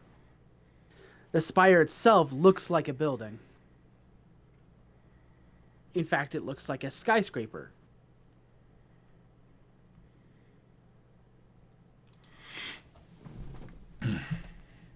Probably taller than anything you'd have here on Earth, but it is definitely just out of place outside of the fact that it is constantly being bombarded with effectively lightning from this storm near the top of it. A quite literal red lightning rod.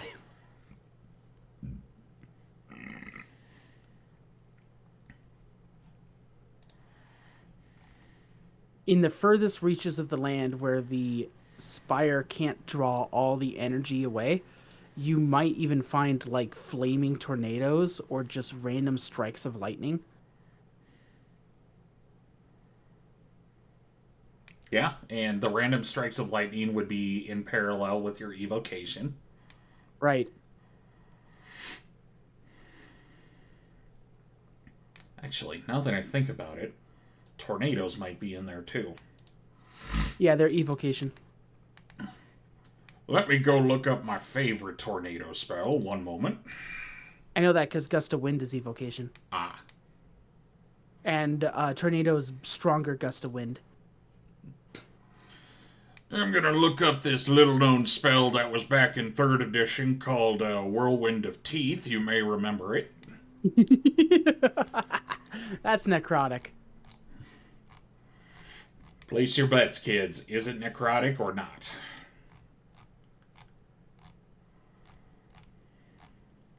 Because it's not a tornado, it's a flesh wall. Oh no, it's a tornado. It's just full of shards of bone and scrap metal. I thought it was. All right, maybe I'm thinking of a different spell. Maybe. That's okay, though. This is more intended for humor. I was just curious. God, this book was wild.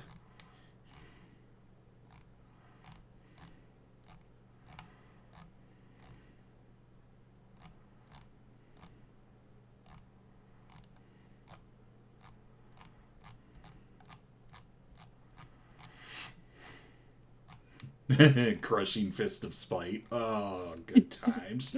Oh, that's such a good spell. I create a giant fist to punch you in the face. How big is it? The size of a building. Literally. I'm gonna hit you with a whole garage that is my fist. Bring fisting to new heights.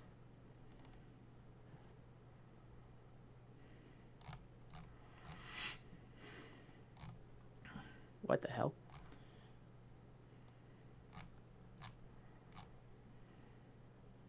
Oh, okay. Out of place with all the other stuff I heard. What the fuck? Alright, Whirlwind of Teeth. Alright, kids, did we all have our bets in place?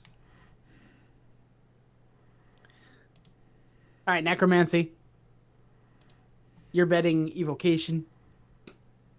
What is it? Well, I'm not betting because I'm literally reading the spell. Well, you bet evocation before you looked it up, so. And the winner is Evocation. Damn. But yeah, the caster creates an opaque area of swirling energy in the form of a roaring, screeching mouths full of teeth. Anyone within the area takes... Well, we don't need to go that far into it. Nah. Tell us how much freaking damage the teeth take. Alright. Anyone within the area takes a d8 points of damage for every 2 caster levels, max 10d8, from the magically created biting mouths and tearing teeth. The whirlwind moves as the caster mentally directs as a free action with the speed of 40 feet.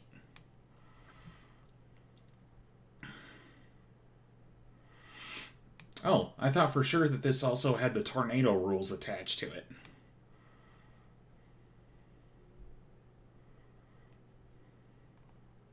Am I thinking of a different spell? No, I can't be. No, it's the kids that are wrong. Look, I may be old, but I'm not senile.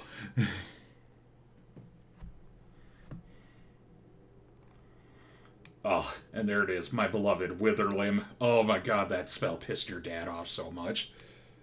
I just typed spices instead of species. Yeah, you did. How do I spell species? I don't know, I assume you haven't played with your dad in quite a while. He hasn't had, he's been trying to avoid DMing for a real long time. That is totally fair. I'm just curious if he's still off of describing things in movement of miles per hour because of me. Oh, it's been forever, so he's mostly just playing, like, World of Warships right now. Yeah, he gets onto Diablo on occasion, too. Oh, yeah, Diablo 3, sometimes Diablo 4. But he can't grind it as easily, so he doesn't go into Diablo 4 as much. He has, like, 2,000 or 1,000 manga that he's keeping up on. Wow. And, like, at least 500 different animes keeping up on. And he can do all that because he doesn't have a gauge for quality in the same way that you and I do. Does it exist? I read it. He does have a gauge for quality, but it is so much of a lower bar than we do. Oh, yeah. I see you have Titan species. Thank you. I was just going to leave it at spices. But yeah, Witherlimb is the spell that caused your dad a lot of grief when he was DMing for me. Because he had this really nasty habit of describing creatures moving at X miles per hour. And, at the time, I was allowed to play Malsphere. So I was going to just be the biggest douche in the world about it. The creature is approaching you at X miles per hour. Cool, I ready in action to cast a spell when he's within 30 feet. Okay, he's within 30 feet. What do you cast? Wither Limb.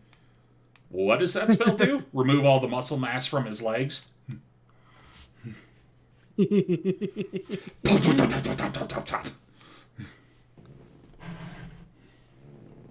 Yeah, Dad only gets upset when you deny him his ability to be unfair in killing you.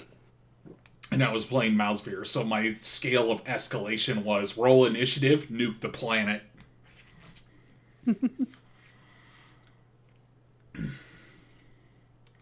Yeah, as for me, I'm only that my viewers haven't met yet. I'm only. What was I gonna say? I don't remember. Don't worry about it. The red spire that is ran by spices sounds like KFC. Oh my god!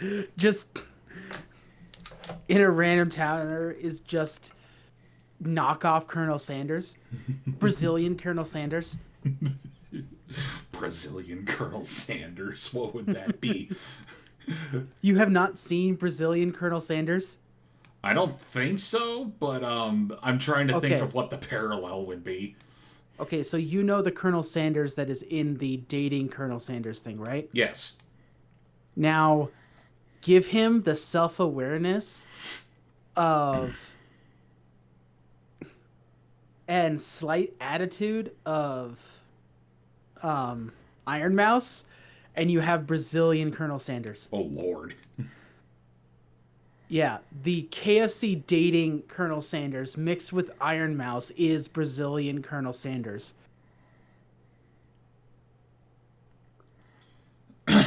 So, just make the Red Spire a KFC. I'm sure the adventure will be a lot more funny. There will be a KFC in the Red Spire area.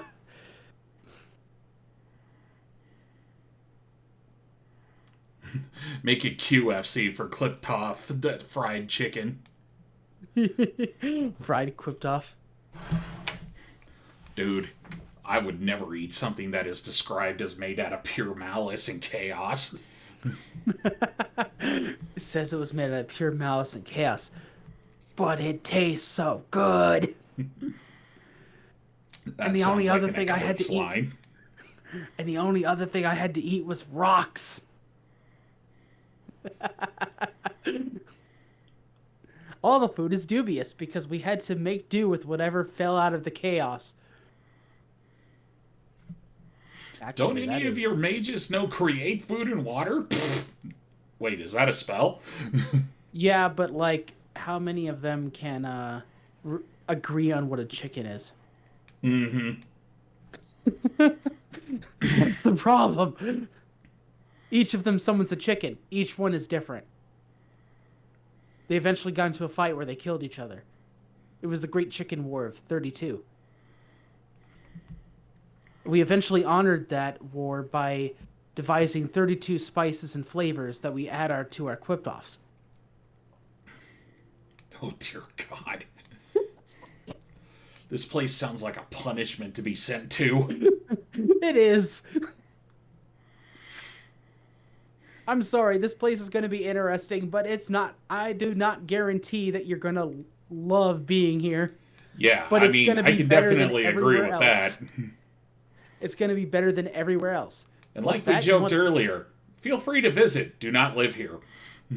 What's that? You want the gray wastes of depression? Do you want the blue sea where you feel like you're swimming through liquid, walking around, and everything is an asshole? And you can't tell what's real?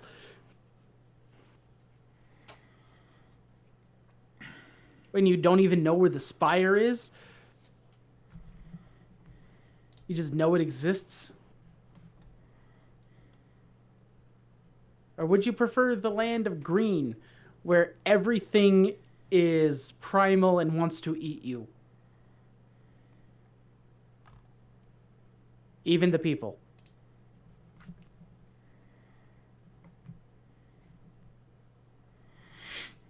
Yeah, this definitely sounds like a place that players would want to try and escape as quickly as possible. Yeah. Green, to be honest. Hey, I knew you'd love green. I need a lot more time to put green together because I really want to go into the ecosystem of that. But yeah, long story short, you can't really build anything in that area because the very trees will just start consuming it. Yes, emoji. Oh yeah, when I get this finally put on paper, I believe you're gonna freaking love the area of green.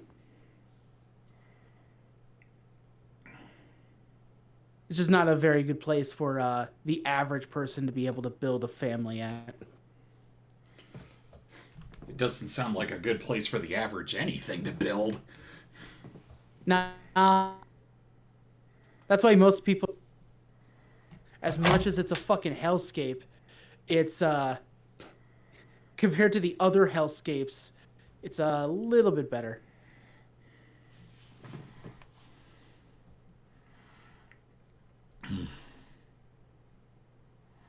Is it actually going to load? Yes. Hell yeah. Just slightly better than all the competition. So I've heard of red, blue, and green. Am I to assume that there is also a... Others need work. Huh? Others need work. I was about to say, am I to assume there is a white and a black spire as well? Well, there is a black spire, technically. Not really a spire. There is the black sphere. And we have gone over speaking about Mr. Dr. Saphir. Dr. Sphere. Dr. Saphir. His name is Dr. Saphir. Have a good one, Mystic. Bye, Mystic. Yeah, when I said this, it's like a black hole below the planet. That's because that's where the black is. The reason why I had made mention about a black and white tower is because right now you're pulling from the colors of Magic the Gathering. Yeah, actually. That is honestly where I got the original inspiration for this stuff. Okay. I just hadn't really put it together. But yes, Magic the Gathering, you're in good company. There is a little bit more nuance that got added to this original concept later, but yeah, you're not going to find much of anything in Saphir's realm, but other than Saphir. But his influence covers the entire land. When he feels like it. And that should bring up my next point. Oh, god dang it.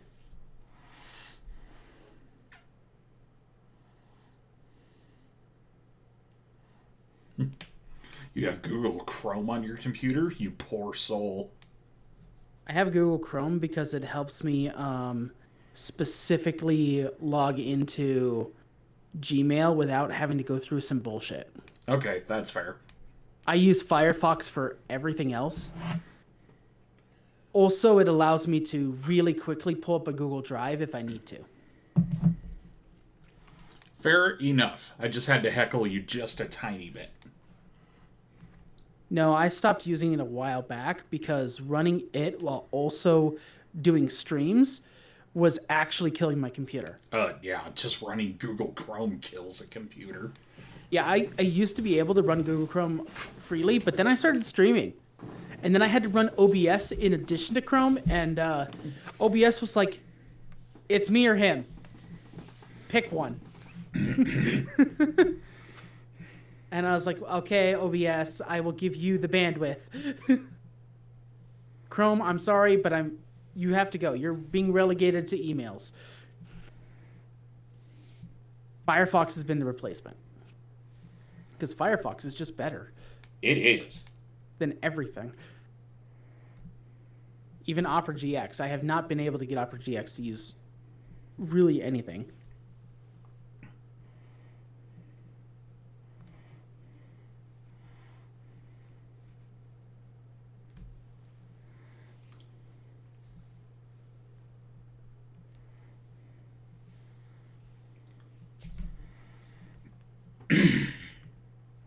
Okay. Each of the spires does have a creature that is representative of the energy within that area. Mm-hmm. They are kind of like gods, but they do not act like gods. They just kind of exist, and pray you don't run into them. Also, Avatar, replace the I with a third A. Thank you. You bet. So yeah, they are just, like embodiments of the energy itself, personified.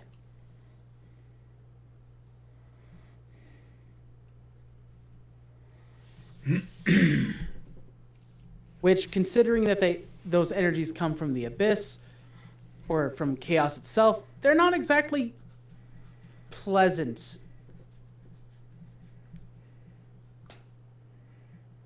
Now, things do cross over from various places. Like, you can find a creature that came from the green zone that lives within the red zone.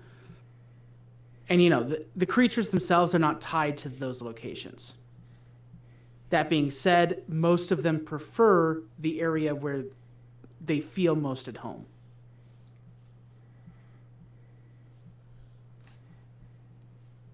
So, you might find some green animals that were brought over to the red sector so that, you could have some farms and not die. People who got tired of eating Clipthoth burgers.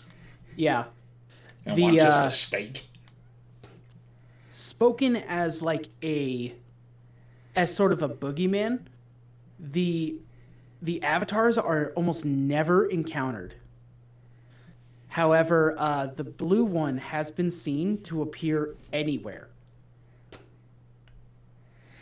That sounds like blue. Yep.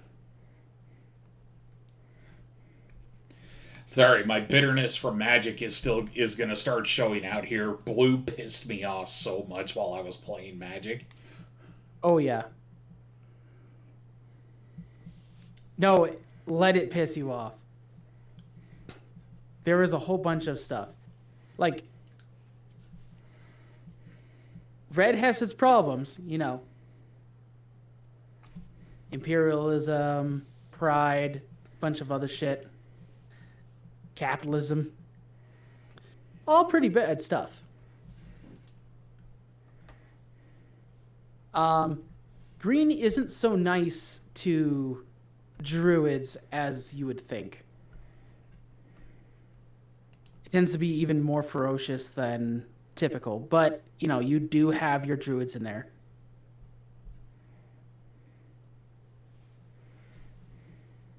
I would strongly suggest to avoid the blue sector.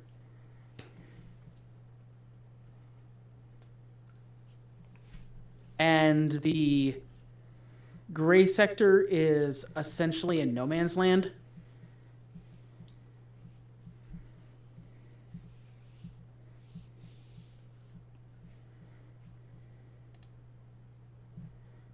Everything's kind of bland there. Like, here's an example of the type of energy that you find there. If the Tarask lived there, he wouldn't bother getting up. He'd just sleep all day.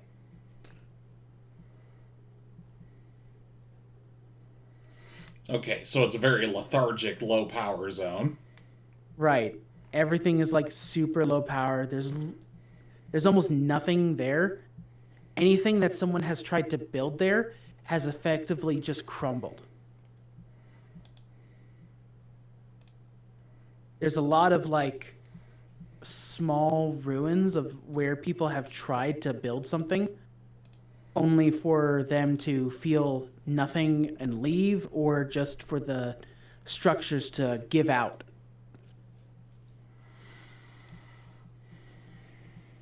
As if the stone itself can't be bothered to hold up a ceiling. Interesting. So yeah, you can make quick treks through there, but don't stay. You might not leave. Fair enough. This would all be information that the populace of the Red Spire would tell you too. The air is extremely thick in the blue sector. That's why it's like a real bad spot to be. It just feels like you're swimming there. And not through like water, but like through electrically charged air that always seems on the verge of a lightning strike, but one that never comes. There are spots where the air is like so thick where you can't even see in front of you. And a lot of the creatures that spawn in there can basically just fly, which can be very particularly terrifying. Sounds like a good... let me try that sentence again. Sounds like a good place to put a jellyfish-like creature. Oh, yeah. Definitely places for jellyfish.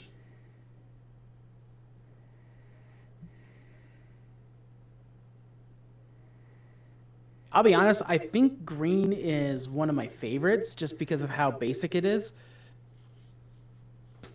And the fact that I don't have to think too hard about it. It's like, oh yes, you will find creatures here. You will find plants here. You'll find all manner of stuff. It's the circle of life, and as a polite reminder, life isn't fair. Yeah. But there are a couple more colors that I haven't quite worked out, since I was workshopping them a little bit later in life. Okay.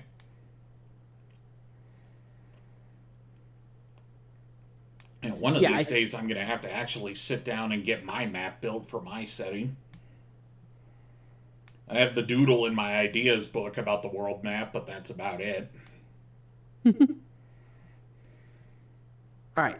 So continuing on, what we would need to actually run this campaign would be, well, the city around the Red Spire.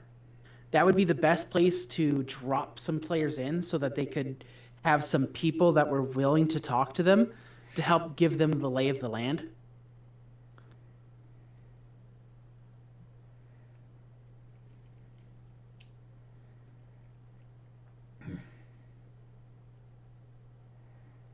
So what? And then from there, we could work on some basic quests that would allow them to get established. At least your like first 1 through 5th levels. Mm-hmm. So you said that the Red City is going to be full of capitalist assholes? Well, it's going to be with a lot of people. As with all humans everywhere, in every walk of life, in every dimension that we have ever written about, there are always, whenever there's a scarcity of resources, there is always an asshole who is trying to keep it to himself. Mm-hmm. And as we also know about humans, the population of assholes as opposed to normal people is a little bit higher.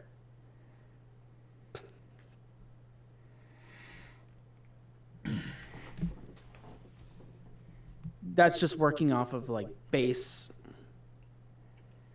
history that I'm working on. It's not a pleasant reality, but hey, that's just kind of how it is. So, yeah, there is going to be capitalist assholes throughout this city. All right, but there are regular good people as well. Yes, because the regular good people also have a hard time living in a place that where the air is soup and a creature could be flying around, or the entire land is jungle and there could literally be a creature right there, and I would not know that wants to eat me. So then my next question is, if you have a group of adventurers, how do they arrive? Together or separate? I think we would definitely have to work with the players, but I think for specifically, I would imply that to make a character for this first campaign until I get my bearings a little bit more, you have to be for an outsider. You're someone that either the fell through the cracks of your reality or wandered through it, or you just didn't fit in with whatever the god of your dimension wanted, so he just sent you here. This For is the example, like let's say Xanathar, right? That's your dragon guy. Xanatos, Xanatos, that's it. Xanathar is the the beholder. beholder. Yeah, Xanatos, right? Guy of Greed. So let's take a character from that unoriginal played a while back that was just I think her name was Mercy. Well, she was effectively Mercy. She was just super kind and super selfless. And I think you played another character like that in my Pathfinder Rise of the Rune Lords campaign. Yeah, that was Lottie Ann. Yeah, Lottie. So like characters like that, they don't really have a greedy bone in their body. They don't really belong in that realm. So he might just kick them out. But, where do you go when there's no other realm? Oh my god, you're designing the recycle bin for the universe's PC. Yes, I am designing the back rooms of the universe where everything falls into. Excuse me, I need to go listen to Everywhere at the End of Time now.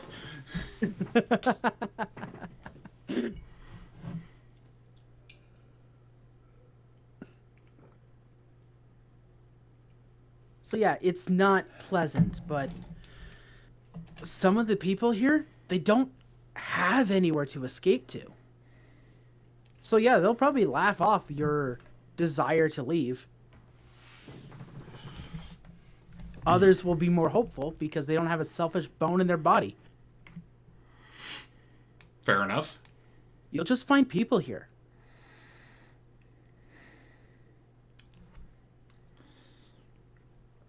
So then, my other question still stands. Coming to this place, is there a centralized area where new people appear, or do they just scatter amongst this realm? They are drawn to the area where the energy would coalesce. For example, if you were a type of closer to that of a creator spirit, you would be pulled in by the red spire and drawn to this area. You might find yourself in a different area, but not like it and migrate to the red spire, depending on your character's personality. But that would have to be worked out with in character creation. Yeah. And then I suppose if each character would be dropped into a location that is most appropriate for them, it would be kind of impossible for the party to start together. Unless Sometimes. everybody was of a similar personality. Right. Unless that's one of the weirdest parts of this area. I think Blood Skull King also ran a campaign that we had where the tying force of the party was our desires, but it was also the fact that we were freaking weird even by the realm's own standards. That was the Ravenloft campaign. the one where Baylor and Eclipse came from. Oh yeah, the Mythic Evil campaign, yeah. And I mean Right. the They didn't. unifying factor for that one is that all of us were worthy of the title of Dark Lord with how big of an asshole we were. Well, that's just it. We really weren't like we didn't fit in with what the actual term of Dark Lords were. Is what Skull King was pointing out. Which by the realm standard was weird. Yeah, you're absolutely right. So like there is room for this kind of stuff too. After all, there's a literal storm of chaos above you.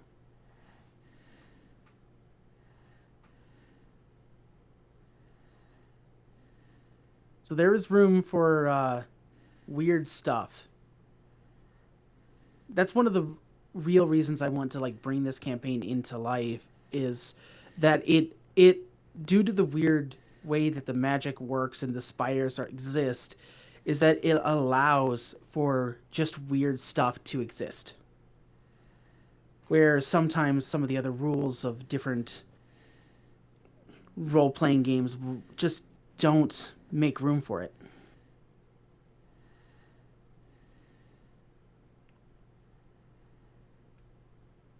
Okay, I can see where you're coming from on that one.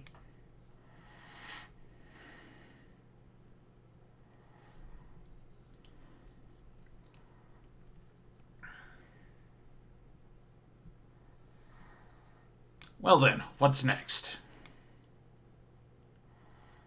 Well, at this point, I am open to suggestions about how to build this city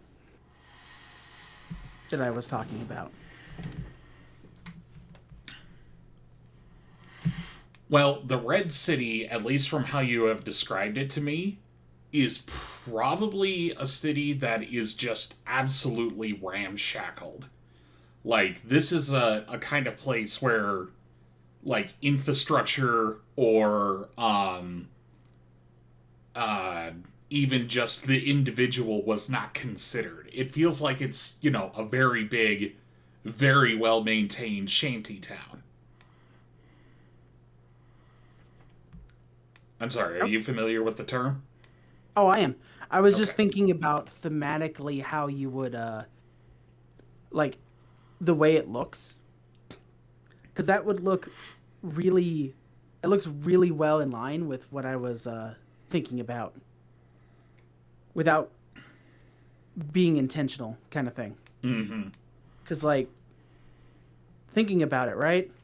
You have this giant like just from an outsider's perspective, just looking at this, I think it would be really cool to see the biggest shanty town you've ever seen in your life, but directly in the middle is the most pristine, almost untouched, like building you've of impossible size and proportions.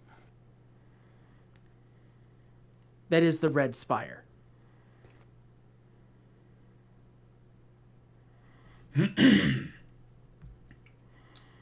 Okay. So then, my next question: in terms of size of the Red Spire, when you Yeah. see this place in your head, is the storm above the top of the spire, or does the spire penetrate the cloud barrier?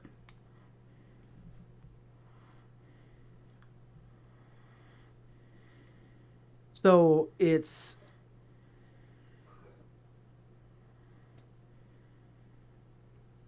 it almost would it would break the cloud barrier, but it like where it would break it, it has seemed to have departed the clouds and just the you can see where the energy is just being drawn into it. So there's no like it should break like be within the clouds, but because of how it's drawing the energy from it, you can just see the like a hole in the storm. Okay, so it's definitely got that classic, like old school tower look to it, where it's just this big imposing monolith, and just like it's almost like the sky is completely centered around it. Right.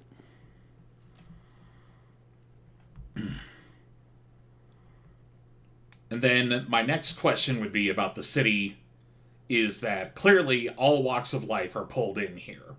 Like, you can get extremely primitive medieval culture, and probably what are you thinking for the upper list? Like rich Victorian folk?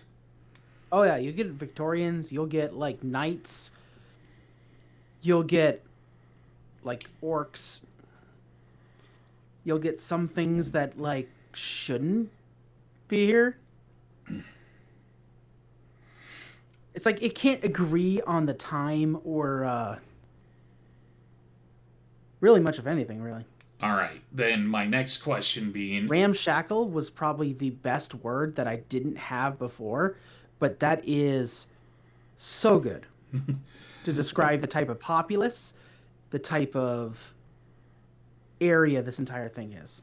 another good word for it is aggregate. Yeah. But then my next question, which is gonna seem a little bizarre, but try and bear with me here. What is the highest form of technology available in the Red City?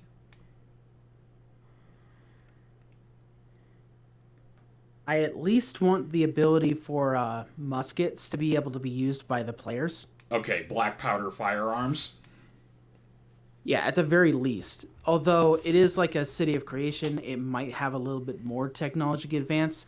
However, I think the average person has availability to muskets, and the higher technology advance is being specifically held by the people that don't want to share it because it would sacrifice their power. Right. So, like, it's not that the technology doesn't exist, it's that they don't want to share it out of fear of it being lost to them. So, Bob the dirt farmer can have a musket, but down the road, Sir Pretentious probably has the ability to get access to a Winchester. Yeah. Or if he rubs the right shoulders, maybe even a laser pistol. I'll bet with Oh, like so ammo. the highest form of tech is sci-fi. Yeah, well, they'll fall in here too. Oof. Okay, that definitely leaves a lot of places and craziness for things to go. Right. But like that would be extremely limited. You know, if you want some, you could definitely get your party together for a heist. That sounds like a great adventure. Well, yeah, and I mean, advanced tech in the setting wouldn't be awful because, in a way, it would also be limited. Because, like, we'll just use Star Wars for a good template. Yeah. Let's say that Han Solo falls in here, and this Han Solo has his trusty DT-57. That's the blaster he had. Sure, Right. he's probably got a really impressive gun. But as I recall from Star Wars D20, that Blast Tech pistol only had 50 shots. Exactly. And when that 50 shots was done, that energy cell was expended. Right. And you So, want to know and what the price of getting more energy shot would be? The yeah, gun. yeah, basically. Give me the gun. I'll make more bullets for it. I can make it. You can't. So just give it to me. Yeah, and as I recall, those cells don't recharge either. In Star Wars, they were intended to be disposable.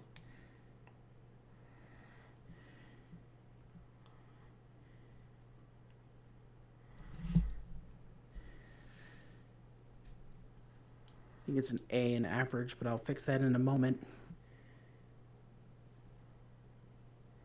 Average.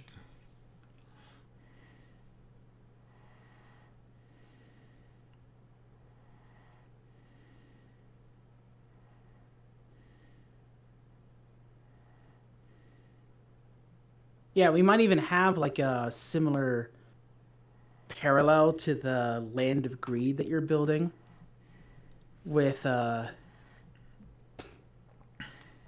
higher you go in the ramshackleness, the higher the tech goes as well. Yeah, basically the way that I would see it is the closer you get to the spire, the more advanced the civilization would get. Yeah, as more of the technology is focused there.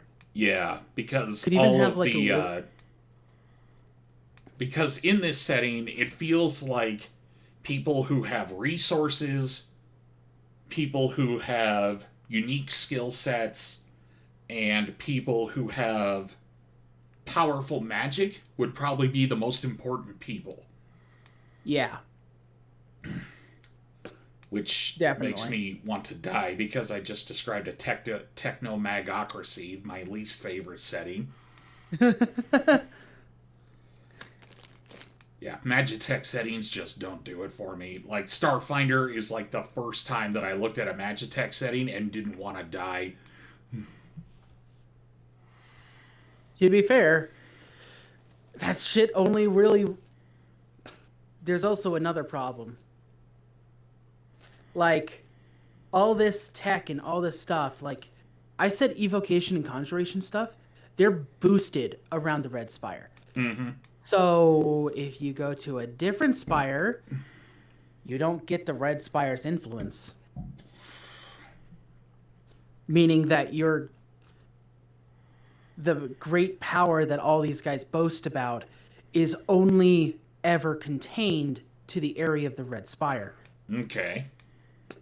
So it's kind of like Kingdom of Dirt level shit. You know, it's like, ah, yes, you can have my kingdom, and all it's dirt.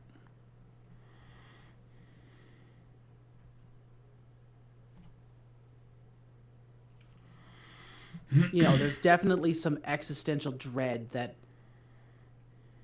I want to tap into a bit with some of these NPCs. Well, yeah, because what we're describing here is the dystopian nightmare past future where you just can't get on a bus and leave.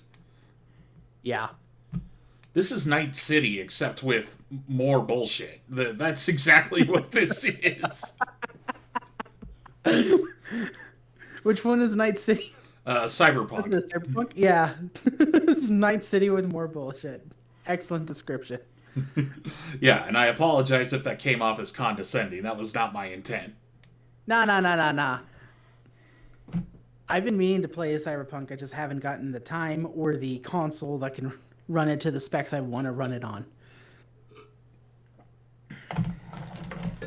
I'm actually a big fan of Cyberpunk cities and stuff. It's just, you know, I also like a break from that, Yeah. and that's where the other spires come in. It's like, yeah, there's a bunch of shit that's bullshit here. Luckily, the players are not confined to any one's place. Nope, the hardest part is just gonna be getting enough resources to get out.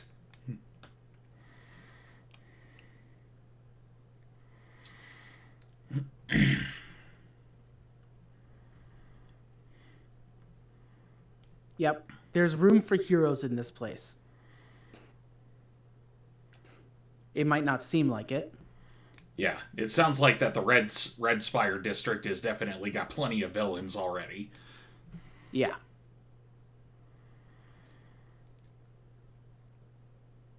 So then, now I have another question. Mm-hmm. How is this geography laid out? I can't imagine that this is just like a perfectly angled and evenly proportioned wagon wheel. Well, probably definitely not. Just as ramshackled as the people are, you probably have a lot of people that were pushing really hard until eventually they ran out of the ability to completely encircle the spire and had to compete with the area around the spire. Okay.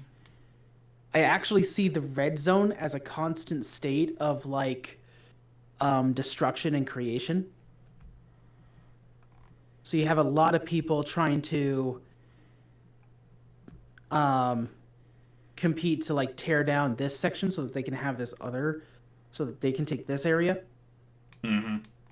You know, vying for area control.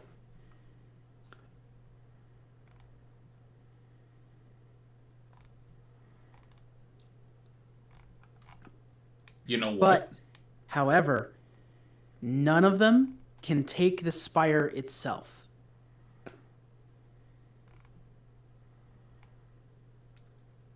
Do the spires have their own occupants, or is it people who were pulled in here who occupy it? Well, the red avatars within the red spire. I suppose that would be true, yes. And he does not take kindly to visitors. He is the only occupant. Oh, okay. As far as anyone can tell. There have been rumors of other occupants within the tower, but like you can't stay in the tower for a long period of time. You know, it'd be cool if the red avatar for this tower was some kind of minotaur. And that this tower was literally a vertical maze. Sounds really fun. And there is two other points. The red tower does have a basement level that goes completely under the city. A little bit of the you ever seen the caves that exist below Paris? Yes, I have, and they're fucking horrifying. Yeah, there's a little bit of that going on. So now in my head, I just made the parallel that this section, the red section of this place, is in essence an ant farm shaped like a traffic cone. Yeah, kind of.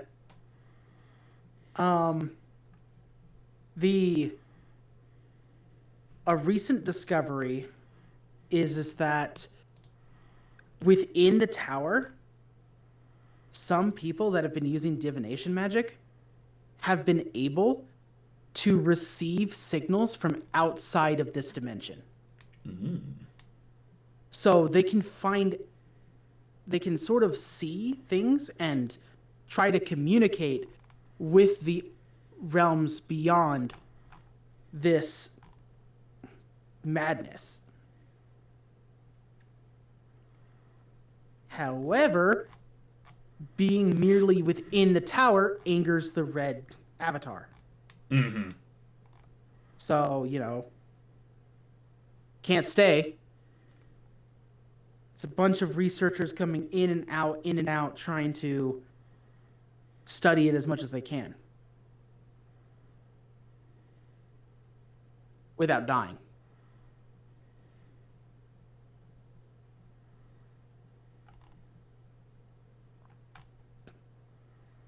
This had the unintended consequence of having people trying to reach this dimension and then finding out that they can't get back.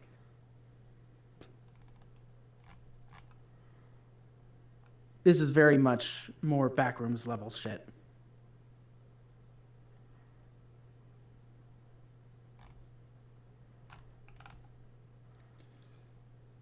Also, it has just occurred to me that as far as the shape of this world is considered, this is the ideal time to what is referred to as the dice world's building system, or at least what I'm calling it, where you literally take a handful of dice, scatter them across a piece of paper like you're rolling, and each dice represents a different thing. Like a city is a D20, D4 is a lake, that kind of thing. Right, for the sheer chaos level stuff, you could just start doing the dice stuff. That makes sense. Yeah, like that's astoundingly awesome in my mind.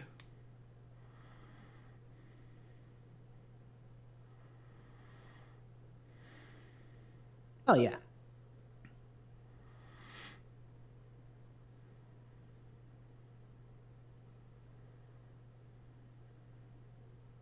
All right.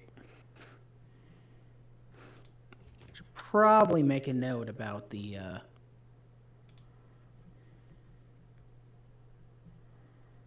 red maze.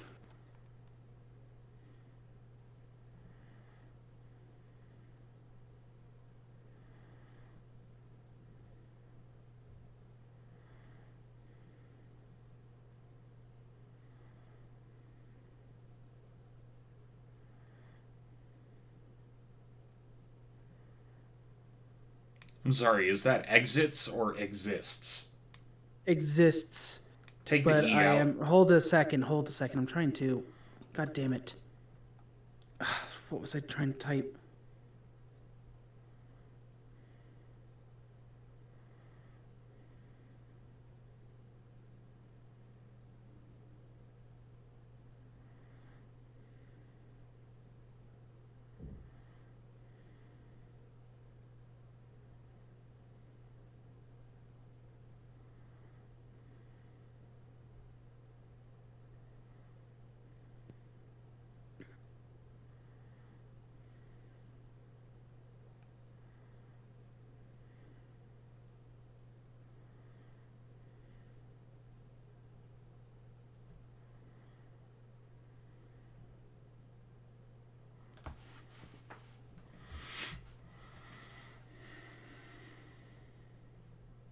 Okay. My stupid keyboard also likes taking any random keys that I accidentally bump and putting them into the words because they are very sensitive. So that's why I had to get the idea down, and then I could go back and re-edit stuff. There's a G in there.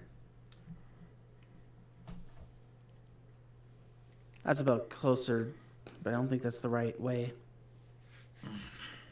How do you spell length? That is how you spell length. Okay. Look right. All right. Stretches. Put an extra R in there, and I didn't need to. Yeah, take the R and A out of there and then put in a T. Okay, and then back to exists. How do we say it again? Take the E out, the second E. Okay, got it. All right.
Okay. This is the other reason. This is the other reason people have congregated around the tower, and restriction to it is limited because it's the best hope that anyone has to get the fuck off. Now, is that a rumor or is it proven? Well, it is proven that that they can send and receive signals. However, it was also proven that the only way that they proved it was that a single person made it back. Oh, really?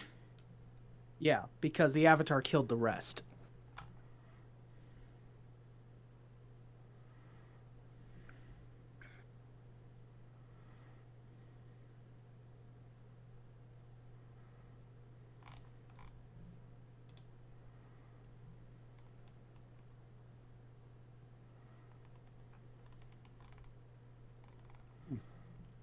That's weird.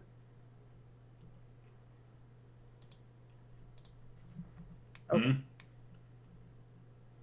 Don't worry about it. Okay. So yeah, there was a crew that proved it. Um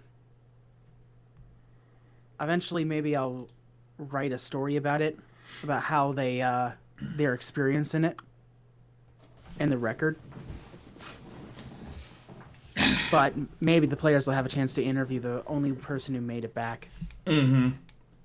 I mean, when you're the epicenter of an empowered conjuration field of magic, you can get all sorts of crazy results out of spells like Gate or Greater Teleport. And in Pathfinder's case, Interplanetary Teleport. Yeah. Of course, some people have speculated that in order to get anywhere near out of here, you might have to get to the top of the tower. And since you can't, any attempt to skip or pierce the tower outside of entering through the door at the base level has failed. I mean, if it absorbs evocation magic, so any evocation at all just gets diverted into the planet. Mm. Any weapon, does force damage or piercing, whatever. It takes kinetic damage and then it redirects it into the planet.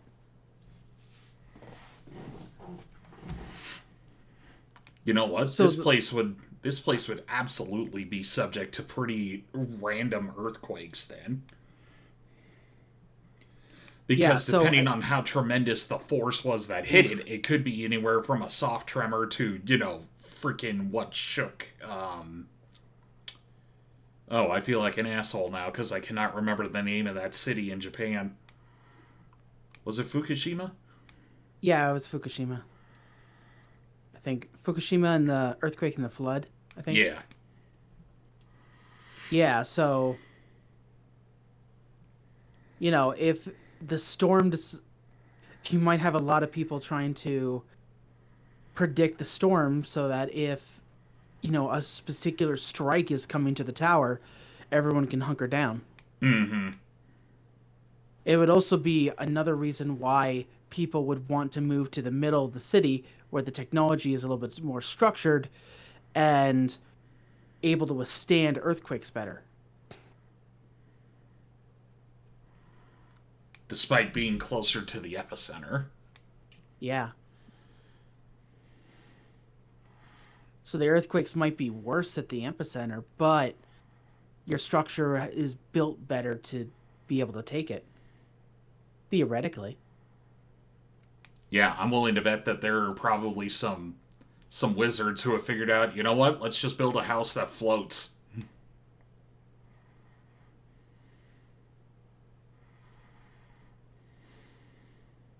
Yeah, and pray to God it's not taken from you.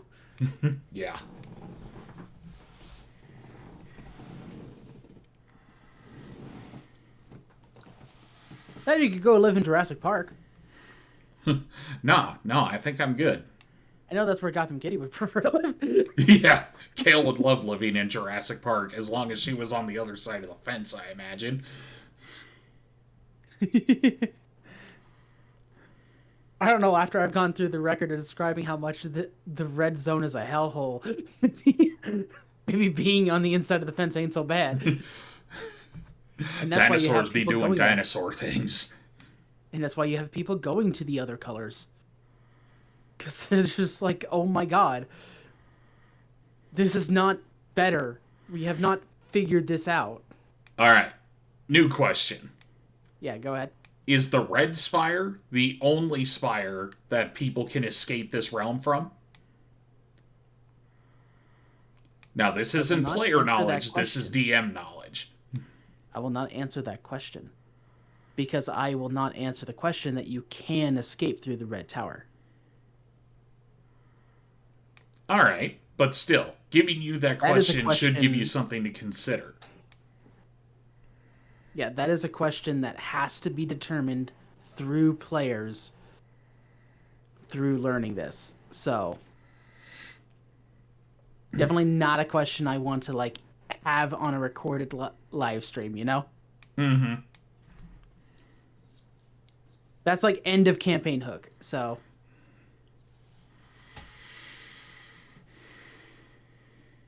that being said, the knowledge for that would probably be located within the hidden castle in blue.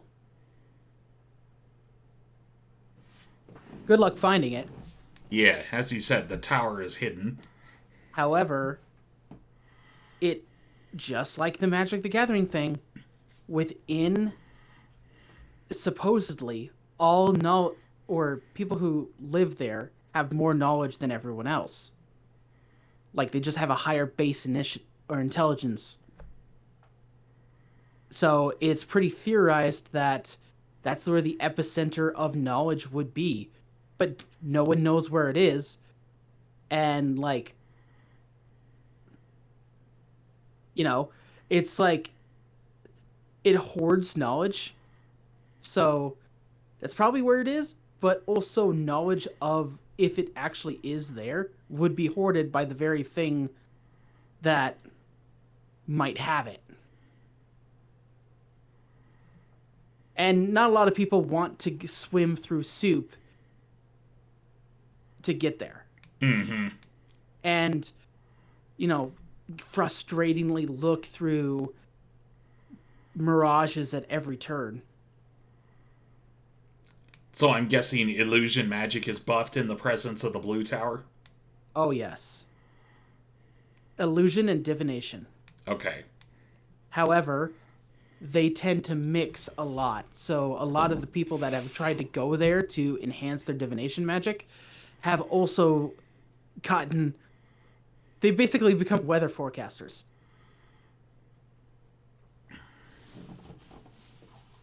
You know, with all the accuracy that you can get from trying to predict weather patterns.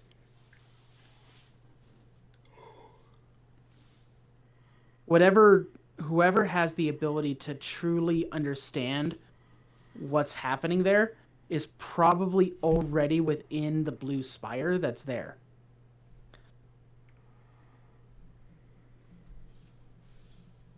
So if you can find it, you can probably find the answer of if it's possible to leave this realm.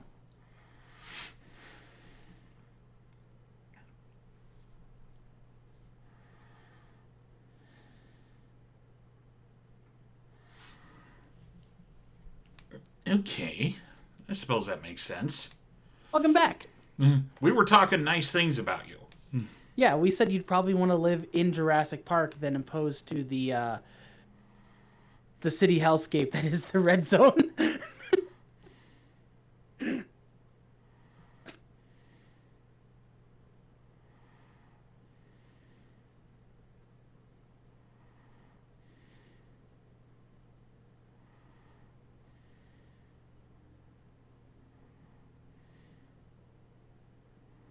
Okay, yes, but only because someone clearly needs to institute some ASA standards in that bitch. All right. As long as you can get the dinosaurs to agree with you and feed Henry Wu to the monster. Mosasaur. Hell yeah. I believe the mosasaur is the dolphin with the head of a crocodile. Let me check.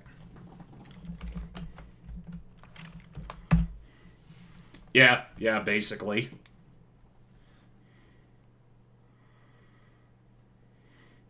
That's a big boy.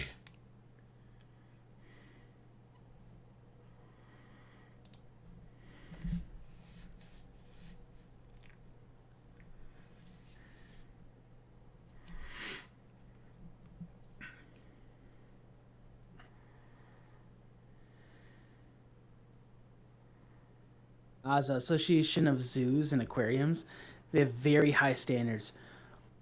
All legit places are accredited by them. Makes sense.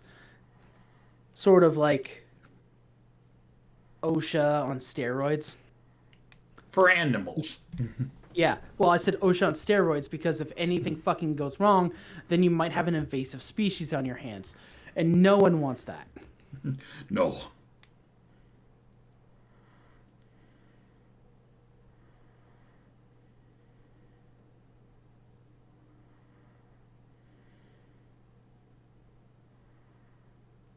Oh, there's your answer. OSHA plus the USDA for zoos and aquariums.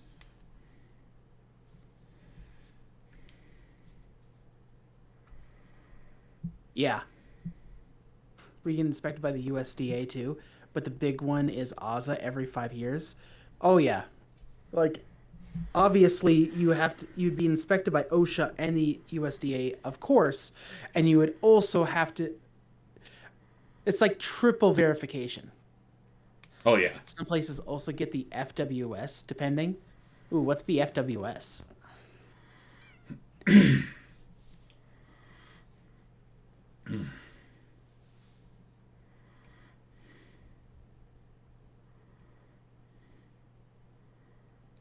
Fish and Wildlife Service. Jesus.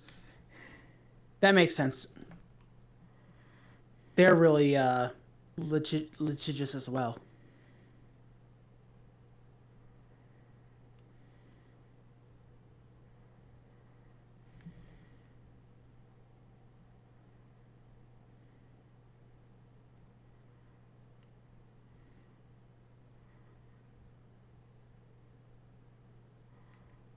Yeah, when you're designing green, Mal, you need to talk to her. Let's see. Well, you all got no idea for fish and wildlife services for aquariums in the kitchen. I know because I had an internship with the Bundum Aquarium. You'll get docked a point for every single individual fish scale they find in your kitchen. Every single one. Audubon. Audubon Aquarium. Okay. Cleaning the kitchen for the aquarium was a 3-hour process, top to bottom, every single day.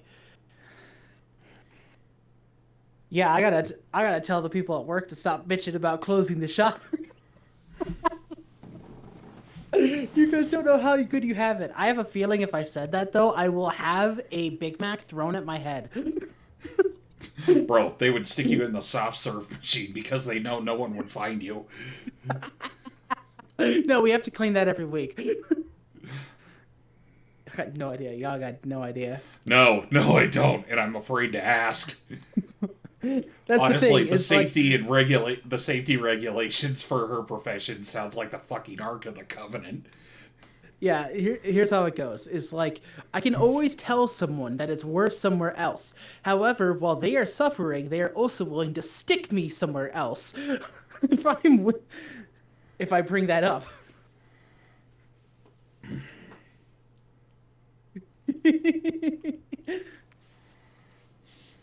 We do live in South Dakota, home of the knife.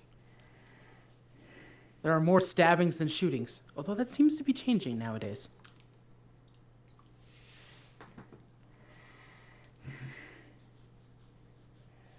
I swear there's a couple cars that are driving by my street now that actually might be part of like gangs or something. Maybe. Because we've been hearing some pops late at night. You know, usually right after like really loud cars driving incredibly fast. So I'm feeling like we're getting some gunshots in the valley. Which didn't used to be a case literally a year ago. Mm-hmm. But as I joked earlier, but we don't have time to unpack all that. Nah. All right. Okay, so yes, within the blue, illusion and divination magic is improved. However, they tend to mix to the point only a trained individual can parse. The inspiration for the blue is the Shadowfell. I'm sorry? You heard of the Raven Queen I have. and how much a bitch she is? Yes. Par for the course. I still say she doesn't hold a candle to the Lady of Pain, but that's a whole nother discussion. Oh yeah, I recently found out about the Lady of Pain. Mostly because I wanted to know more about the minifigure I got out of my minifigure set. And I'm like, the Lady of Pain? She's here standing next to Strahd and Tasha. Yeah, Must be very important, but I never heard of her. So yeah, I recently she's the found lady out who runs Sigil out in the Outlands. Yeah, so it's like ironic because the red area is basically shit Sigil. It's North Sigil.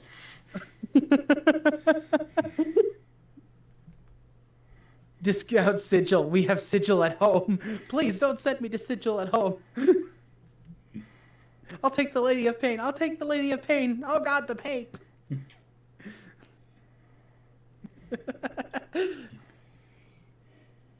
Yeah, so the minifigure I got for the minifigure set had the Lady of Pain and the artifact that basically summons a gate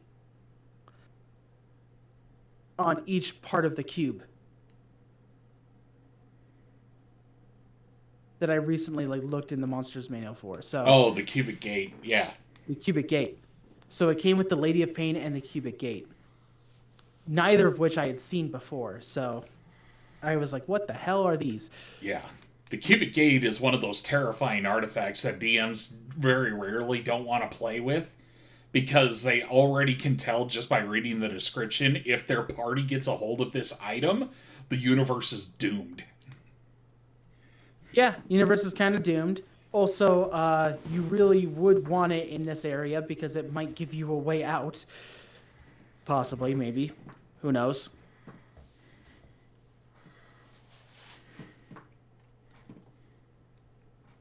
Too bad transportation magic wasn't boosted within the Red Tower. Nope, teleportation is a type of conjuration. Oh, it is? It is. So it is boosted within that area. Yeep. I thought I was thinking that's why you chose to make the rumor about, the Red Tower being the means of escape because conjuration magic is boosted there. Oh yeah, well, I thought it was transmutation for teleport. It is not, unfortunately. Okay. Oh my That's god, fine. now that I think about it, the red sector would also be where the best healers in the land would be. Because conjuration healing magic is like Cure Light Wounds is a conjuration spell. Oof. Imagine going anywhere else and suddenly you realize that all your healing is half as effective as it was back home. Yeah. And you suddenly have to deal with T-Rexes. With wings.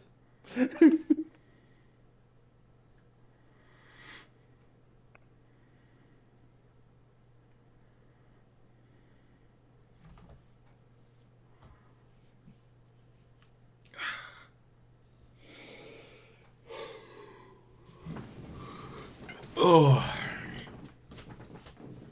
I'm getting... Ooh.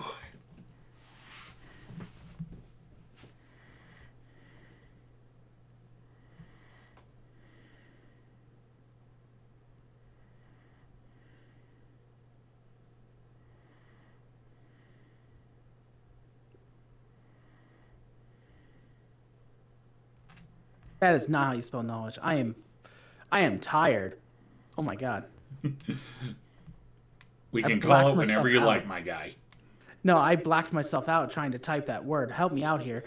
Okay. Know.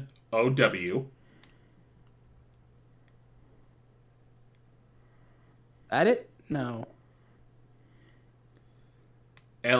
No, it's Legde.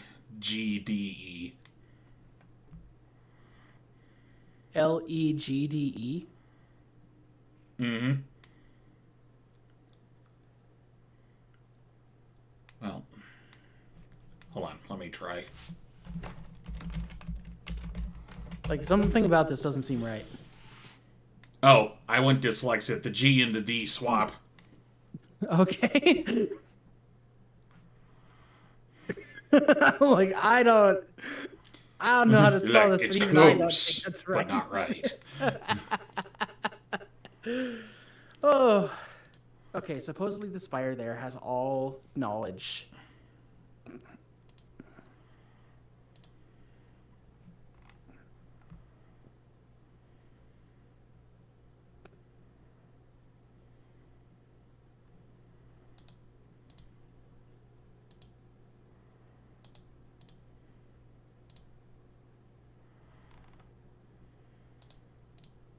Yeah, the problem with all the other spires is they're also not obvious where they are.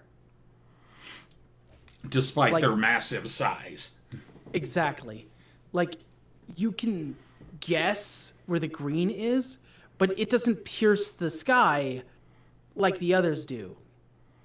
Or, I mean, like the red one does. Neither does the blue, as far as anyone can tell.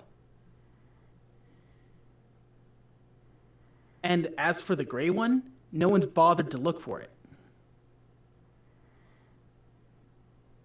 Because getting too deep into the area of the gray starts draining their desire to even look for the spire.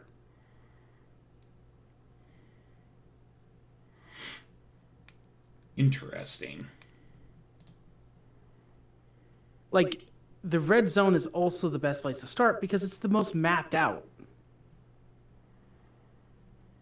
The most safe.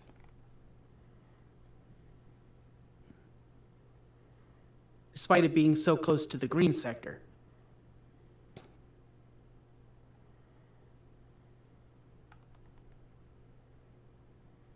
That's how I would probably place it too. Like, if I were to like relatively place a map here. Hold on. I have the base display capture. Okay. So if I were to basically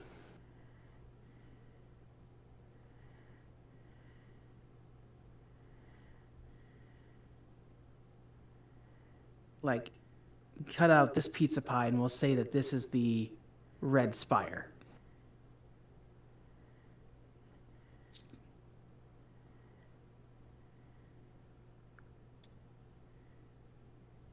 The green sector would be like right in here, or the gray in the middle there, where just like everything basically hits this, so it like doesn't have any particular color hitting it.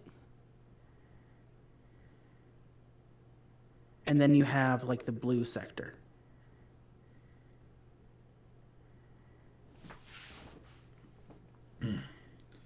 So it is a wheel, but it's not. Hold up, what? Your voice cut off. So it is wheel shaped, but it's not. What's the word I'm looking for? God damn it. It could be well shaped. This is a rough draft. Yeah.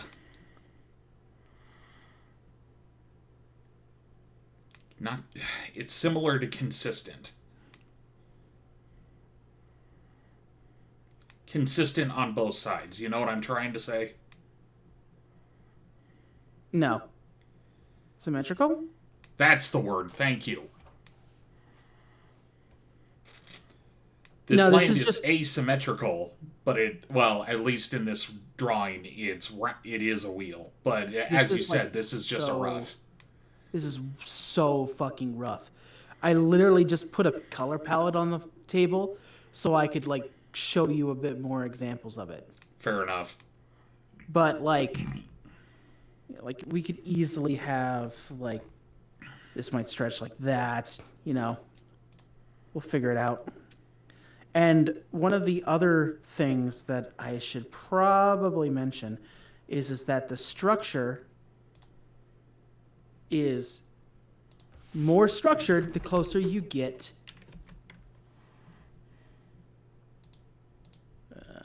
to here. Because the further you go out, well, it's like this.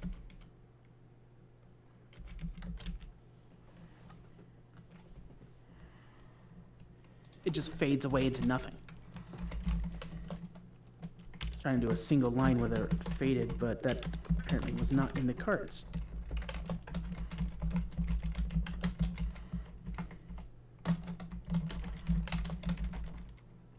Because as you get further out, the storm can just hit whatever's there and it just disappears.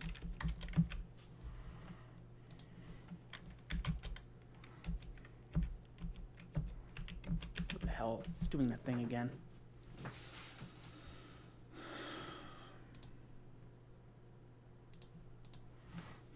Shut up. Something beeping at you? Yeah. No, it's just like a music playing. It shifted from... There's this weird part of the ambience music I put on where it just shifts into this weird song that someone wrote. Hmm. And I'm like, there's no rhyme or reason why it did that. What I think happened is someone put on like all the different songs that they were going to put in the ambience and then accidentally tacked on one of their pop songs in there. Hmm. So I get near the end of the recording and it just starts playing this pop song. I'm like, what the fuck? All right. So yeah, it just fades out in like the further it gets from the landmarks here. So that's actually very similar to how I have the negative and positive energy plane set up for my campaign setting. Where, like, the existence is where the two energy, I'm gonna say waves, for the lack of a better term, collide. And then the further out you go from there, the more existence just kind of starts to fade up until the point where it's literally just an empty abyss of either positive or negative energy. Right. There is a theory that somewhere the white sector exists, but like no one's seen it. And like, wouldn't be on the map kind of thing. Right. But obviously, this would be the area that is most explored. Gotta get a pen so you can actually see what I'm freaking doing here.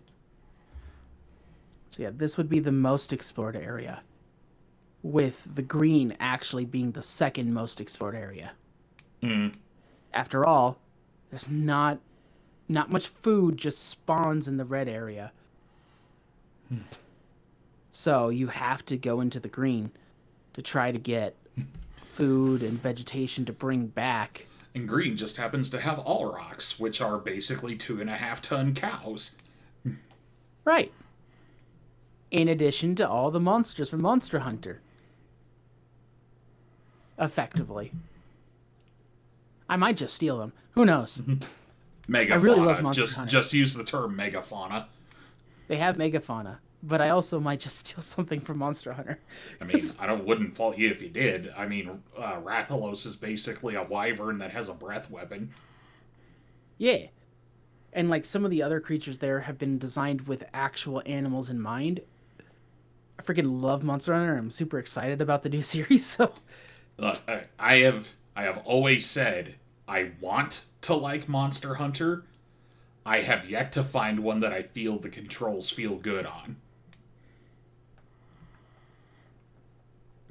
all right. So ranked in order of exploration, we have the first order exploration has been in the red zone. Everyone's mostly explored it. The only part that they haven't fully explored is the tower and the basement level. Then there's the the zone of exhaustion, which would be the third most explored zone, with the second being the fauna zone. Probably the change of pace compared to the red, which is why we'll just call green Jurassic Park for shorthand. Yeah, Jurassic Park. Yeah, everyone wants to go to Jurassic Park because it's a nice change of pace from the cyberpunk that you just left. That being said, very few people have explored 4 because it's basically like going into the ocean. Yep. You can walk into. That one I'm just going to appropriately call Turbo Florida. I don't know if you've ever been out to Florida, but the air I would describe out there, it more as a underwater Australia. Underwater Australia. All right. Underwater Australia on land. If you combine the underwater and the surface of Australia together. Yeah, my closest comparison is still going to be Florida, where it feels like you're kind of swimming through the air when you get there. Because sweating does nothing. It honestly makes you more uncomfortable in Florida. Oh, yeah. Super humid. Almost like walking into an actual bed of water. Yeah, something like that. That's slightly charged with electricity. So not only that, your hair will stand on end. Yeah, see? Kale's even saying she has done that exact thing. Oh, yeah. Definitely going to have some flying eels. Jellyfish. Gotta have the jellyfish. Gotta have jellyfish. This is going to be very, like, ocean on land vibe.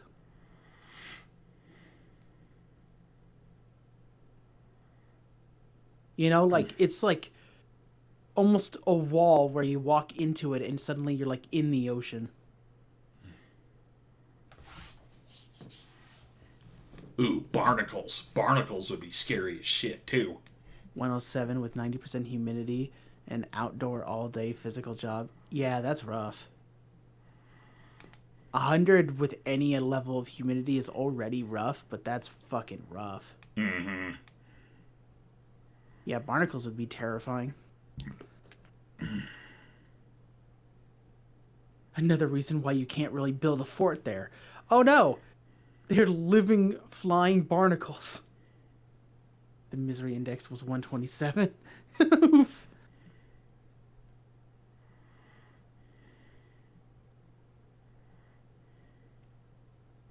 It's gonna hit.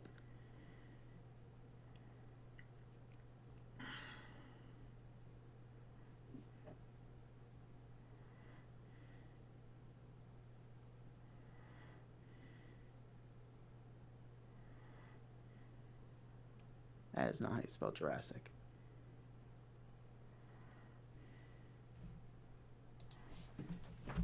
I'm never leaving Montana, incidentally. Smoked with himself with a garden hose to stay cool with water instead of just being soaked with sweat. Yeah, good old garden hose coming back to back us up when we need it most. Good times. Well, not good times. You needed that. Now, what am I seeing here? Oh, you were seeing the premise for the City of Spires. Hold on, I have got the wrong document that I am working on screen.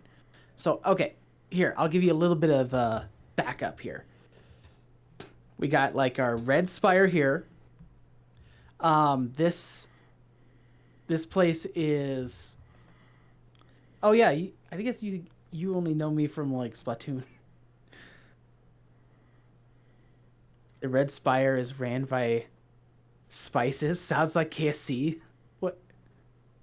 Oh no, wait, hold up. My entire chat just shifted with on me. I'm going to forget. Don't worry about it. Welcome to the place of spires. Big what you need to know. Big chaos storm up top. Weird black ball down below.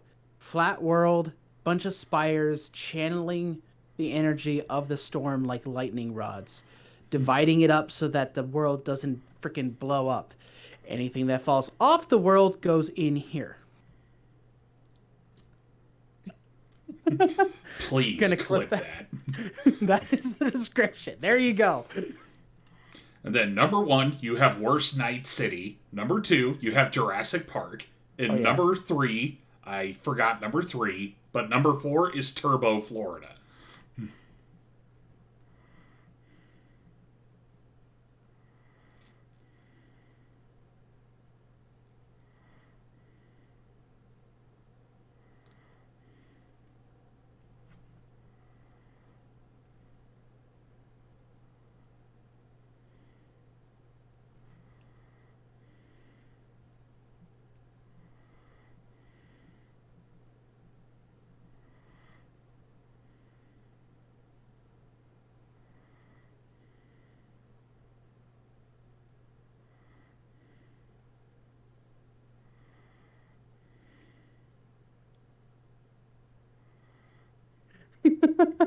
There, Depression. there you go. There you go. There's a Venn diagram of everything we have made in the thing, except for this part, which is just oh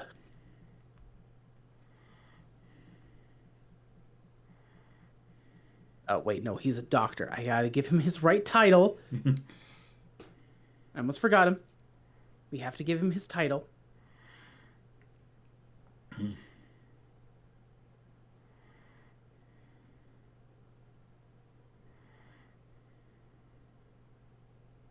Dr. Sphere.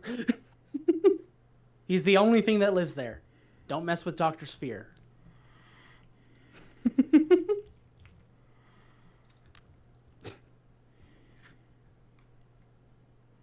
You were saying things, and all that comes to my head is how to bully people.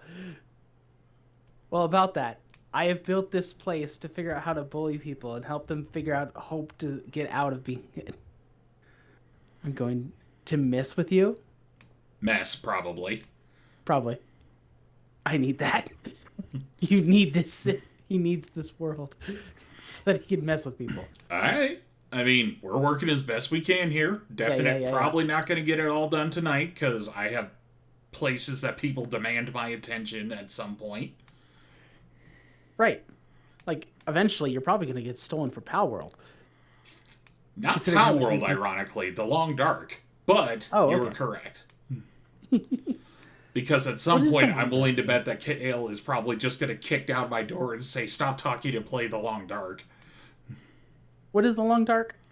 It is Happy basically Fantasy. a Hell survival game where you're stranded out in the frozen wilderness of Canada during a global power right. outage. Oh, that's right, because it's the yes, I will steal, but they would knock politely. But I do wish for many Venden hours. All right, so what do we got so far? We have the world is flat. It's above an orb. Dr. Sphere it is the only thing that lives there. It's a cool, but I don't know why I said bun here. But not significant for players. The world above the world is a swirling mass of chaos known as the storm. The only thing keeping the storm from swallowing the land is several spires acting as lightning rods, dividing the storm and transferring energy into the land around said spheres.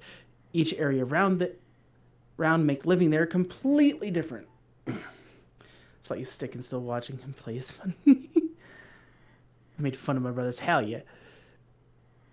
How did things get here? Be it monster, god, or mortal, they're often cast out for their home dimension. Sometimes they wander through cracks in reality.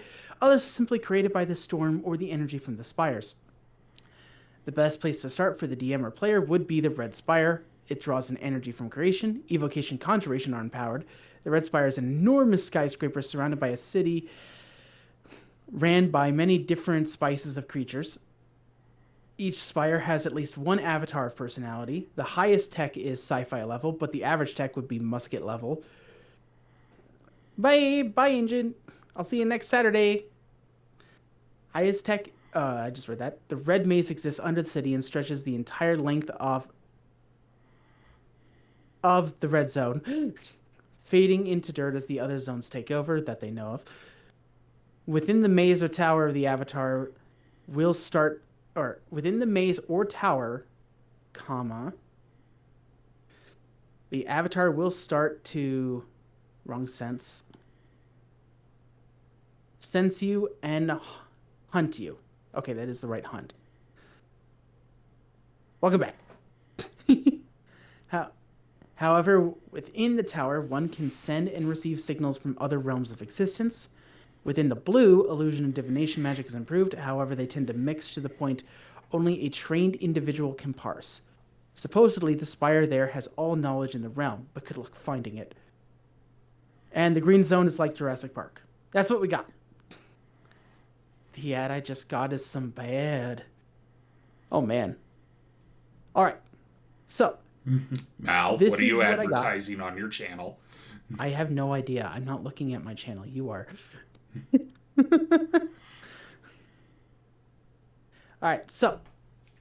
This is what we got so far. Feel free to use it for your campaigns. We will be workshopping this in the future, and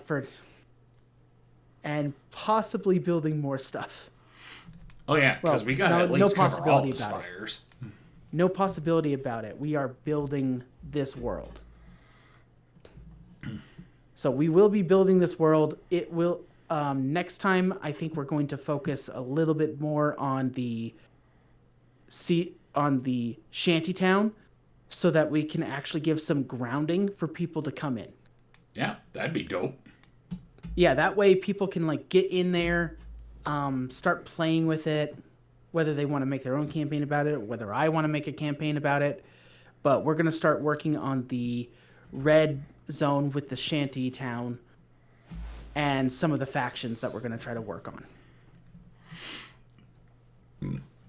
Then I guess I'm going to have to look into some zoology so that we can start working on the second most popular area, which would be Jurassic Park. And while I know a lot of people would be interested in the blue zone, I am definitely going to have to study oceanology for that. Oceanography, but yes. Yeah, oceanography. Zoology, hello, I am here. Yeah, I will definitely have to start messaging you. You know what, I'll shoot you my Discord. A lot of big words. Okay, I need to make sure that I am not showing anything weird. That is not what I wanted to show. Now it won't shut up. There we go. Got it. And I'm zoning out. Metroid. Yeah, that was the ambient music I was listening to earlier, and for some reason they included a pop song in the ambient Metroid music. What the hell? That's what I was saying. Like, I'm trying to have some ambient Metroid music running in the background so that people can get the right kind of vibe that we're getting. And all out of nowhere, just a pop song starts playing and throwing me for a loop. Look, just give me my Gregorian chants with the theremin in the background, and you've got a Metroid soundtrack.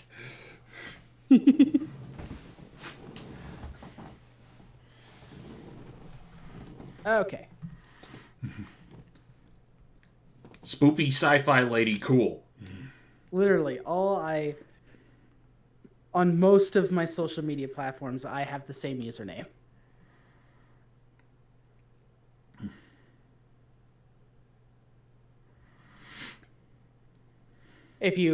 I also have like my little robot avatar. I guess I could show that on the tablet now. Bam. Oh, wait. Gotta turn this off. Gotta turn that off. Yeah. This is me. All right. Good night. Go to sleep, Agent. I think we're pretty much done here. Mostly because I need a lot of water. Thirsty, are you? I am dry. Well, you can't do that. You're a slime. You're like 99.99% water. Right, and now I am only at 30% water. Oh god, at that point you're basically a booger. All right, well, this booger's got to go rest on something, so... All right. Good night, folks. I'm gonna... Hydrate or dihydrate. Gonna stop streaming, and I will see you all in the next one. I have a button for that, don't I? Probably. Whatever. Bye! Bye.